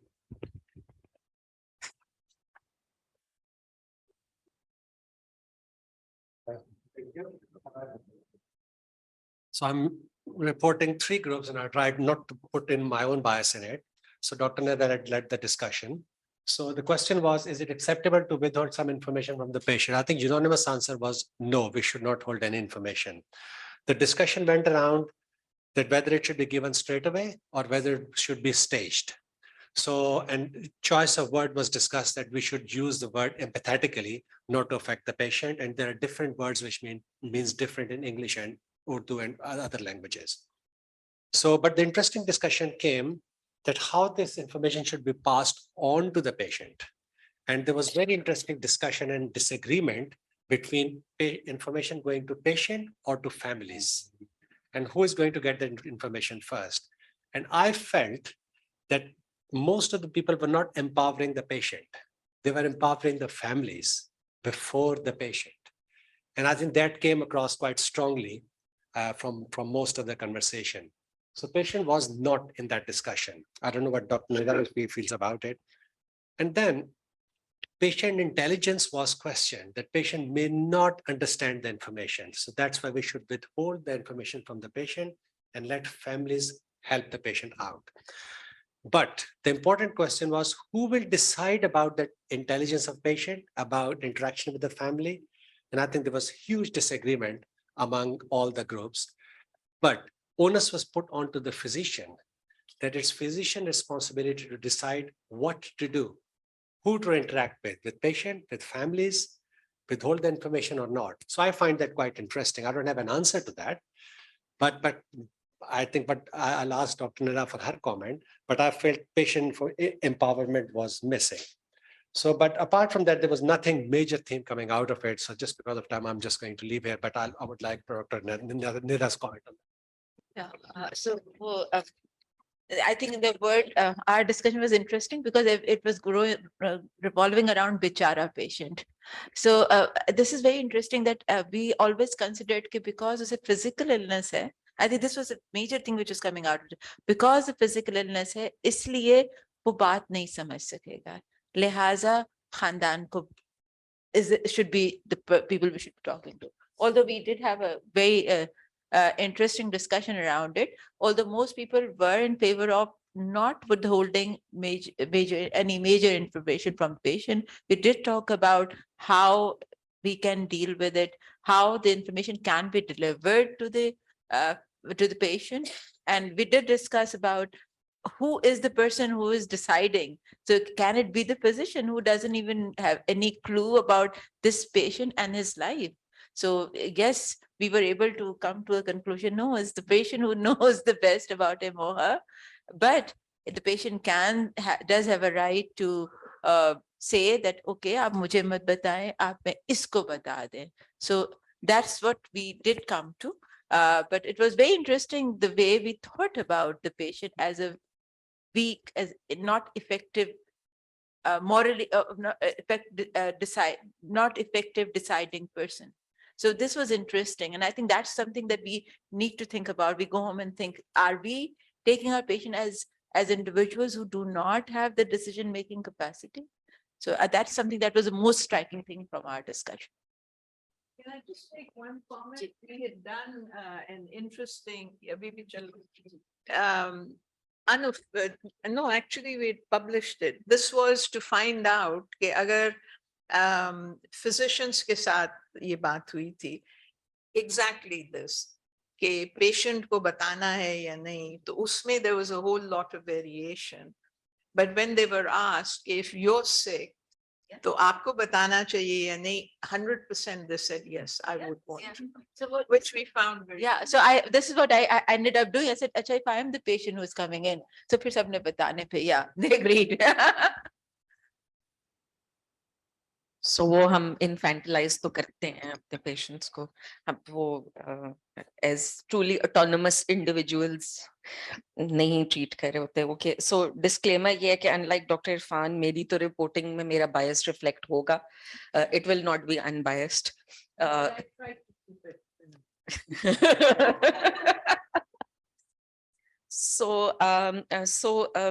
Interestingly, out of the 3 groups which discussed this question, the question was, should doctors be making end-of-life care decisions, or end-of-life may be focused largely on withholding and withdrawing of ventilation when it becomes futile? So groups ne jo discuss kiya, of course, groups shared what they felt was end-of-life. There was largely consensus on, हमने futility को कम discuss किया था, but ये के futility के case में withholding या withdrawing के decisions की decision making should be shared. ज़्यादातर groups agreed with that, shared between the treating team or the physician and the patient and his or her family.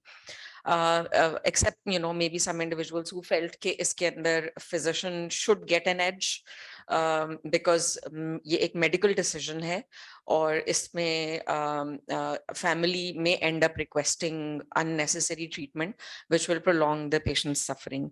But so other than this challenge, जो कि obviously ऐसे decisions में आता है, जो largely हमारा इस discussion में consensus था, वो ये था कि involving the family in this decision making is important.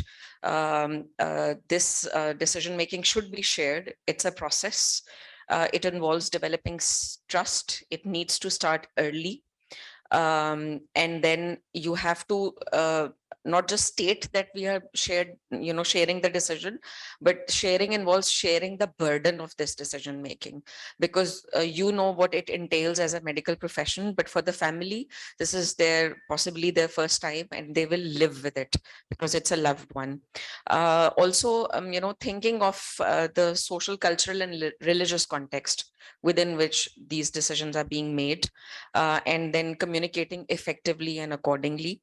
And एक जो common चीज discussion में emerge हो रही थी, वो ये भी थी कि DNR की discussions का often the focus is on what is being withheld or what is being withdrawn. So perhaps one of the strategies of communication could be के explaining what can be done, rather than focusing के CPR नहीं होगा और ventilation उतर जाएगी. What can be done rather than what wouldn't be done. And another point which came across was that one of the challenges in this decision making is this, that DNR key perception in the public is largely negative and negative के word को अगर हम थोड़ा सा unpack करें तो वो largely ये था कि they feel like they are being abandoned and that further on ऐसा नहीं होगा। और फिर कुछ डिस्कशन ये भी हुआ कि इट्स नॉट जस्ट कि वो ऐसा फील करते हैं, ऐसा होता भी है। वो फिर उतना टाइम नहीं मिलता, वार्ड्स पे नर्सेस भी उतना नहीं देखते, कंसल्टेंट राउंड्स में एंड पे देख रहा होता है। So it does happen and it has an impact on how people make these decisions or reach these decisions.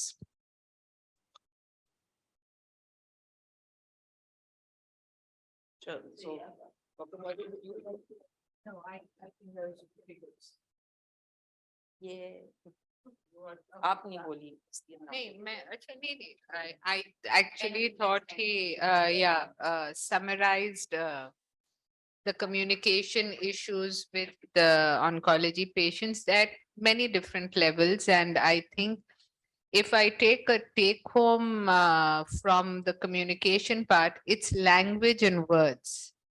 I think that is the skill one is trying to learn, because there is a burden of even how to use which word for which kind of patient to try and minimize the trauma of that information at any point, whether it's from taking a biopsy to when it's going to be. So I think language is something that is a skill, but I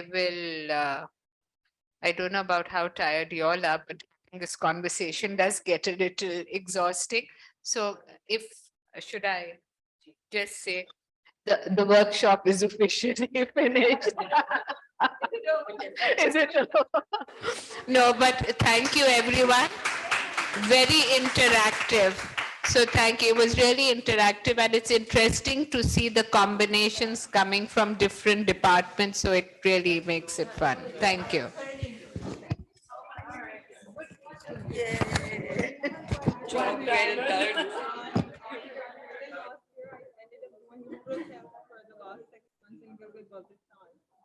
Before, I joined here 1 month. I went from January to July. It was a very good experience. Fun project here, the pediatric surgery experience. So I ended up staying for 7 months. The women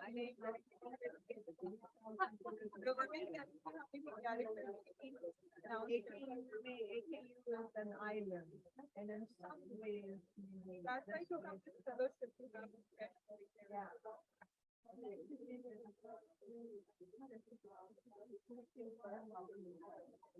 I'm so glad. You are something you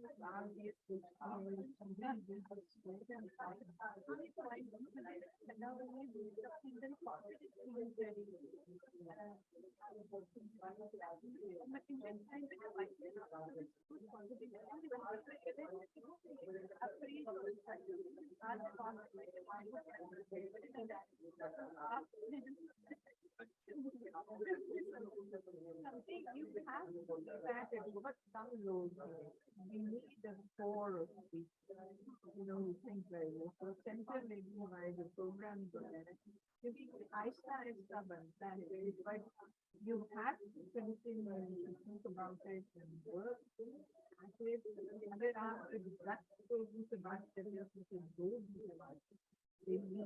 Thinking a little bit differently. So it was great. We should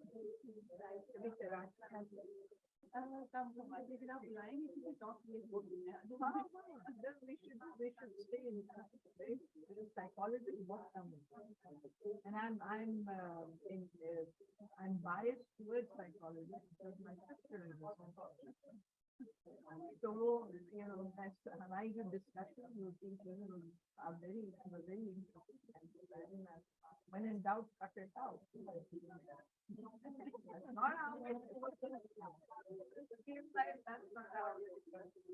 I'm really glad.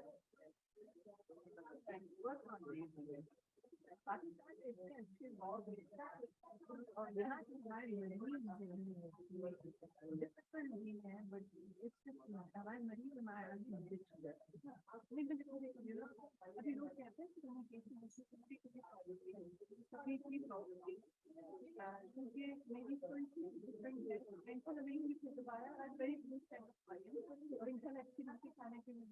Yeah, I was asking her if she ever comes to Gujarat. ये काफी है कभी कभार बस लेकिन हम लोग 800 करके बोलते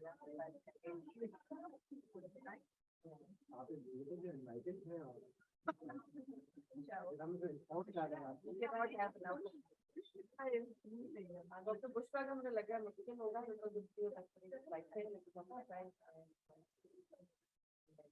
No, no, it will be much later. And this was really good. And I'm so glad that you guys did this. Mariam has been at this for a very, very long time. life के बड़ा ride life के आप लोग आए हैं और it went so well सब चीजें जो थी ना ये सब It was a very good group. लोगों से बात करें ना लोगों से बात करें तो अगर डिफरेंट आइडिया मिलते हैं तो please people don't even think वो बड़ा जरूरी है Yeah, it does. And you have a very good group. The workshop really depends on not the people who are running. 27 online to begin with. We can stay till the end. We stay. Yeah. No dropout. That's that. Online platform communicate नहीं कर रहे थे बिल्कुल. They're attending training. Yeah. But it's a good group. This is also from training. And I see it. Yeah. Yeah, he's my senior fellow. Good to meet you. And I see.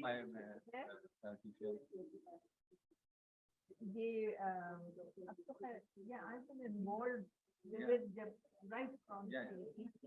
Up to one, Pakistan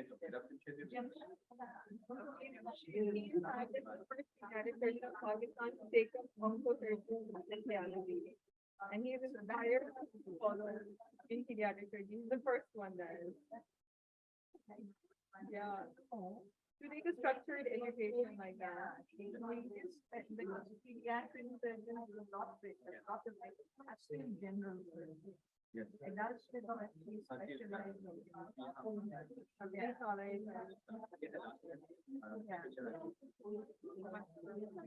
you can find it on all your phone again. So then you can thank you for coming in.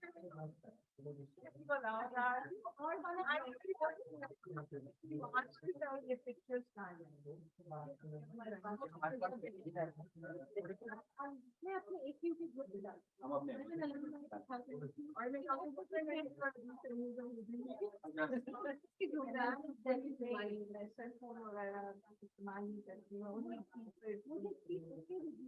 all your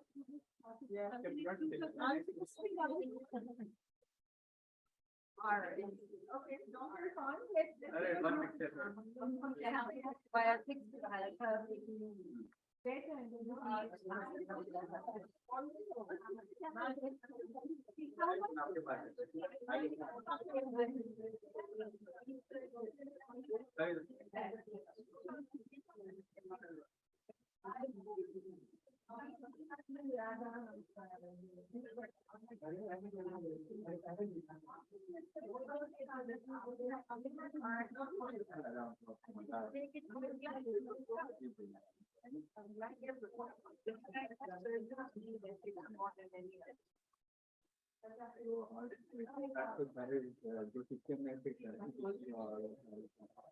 very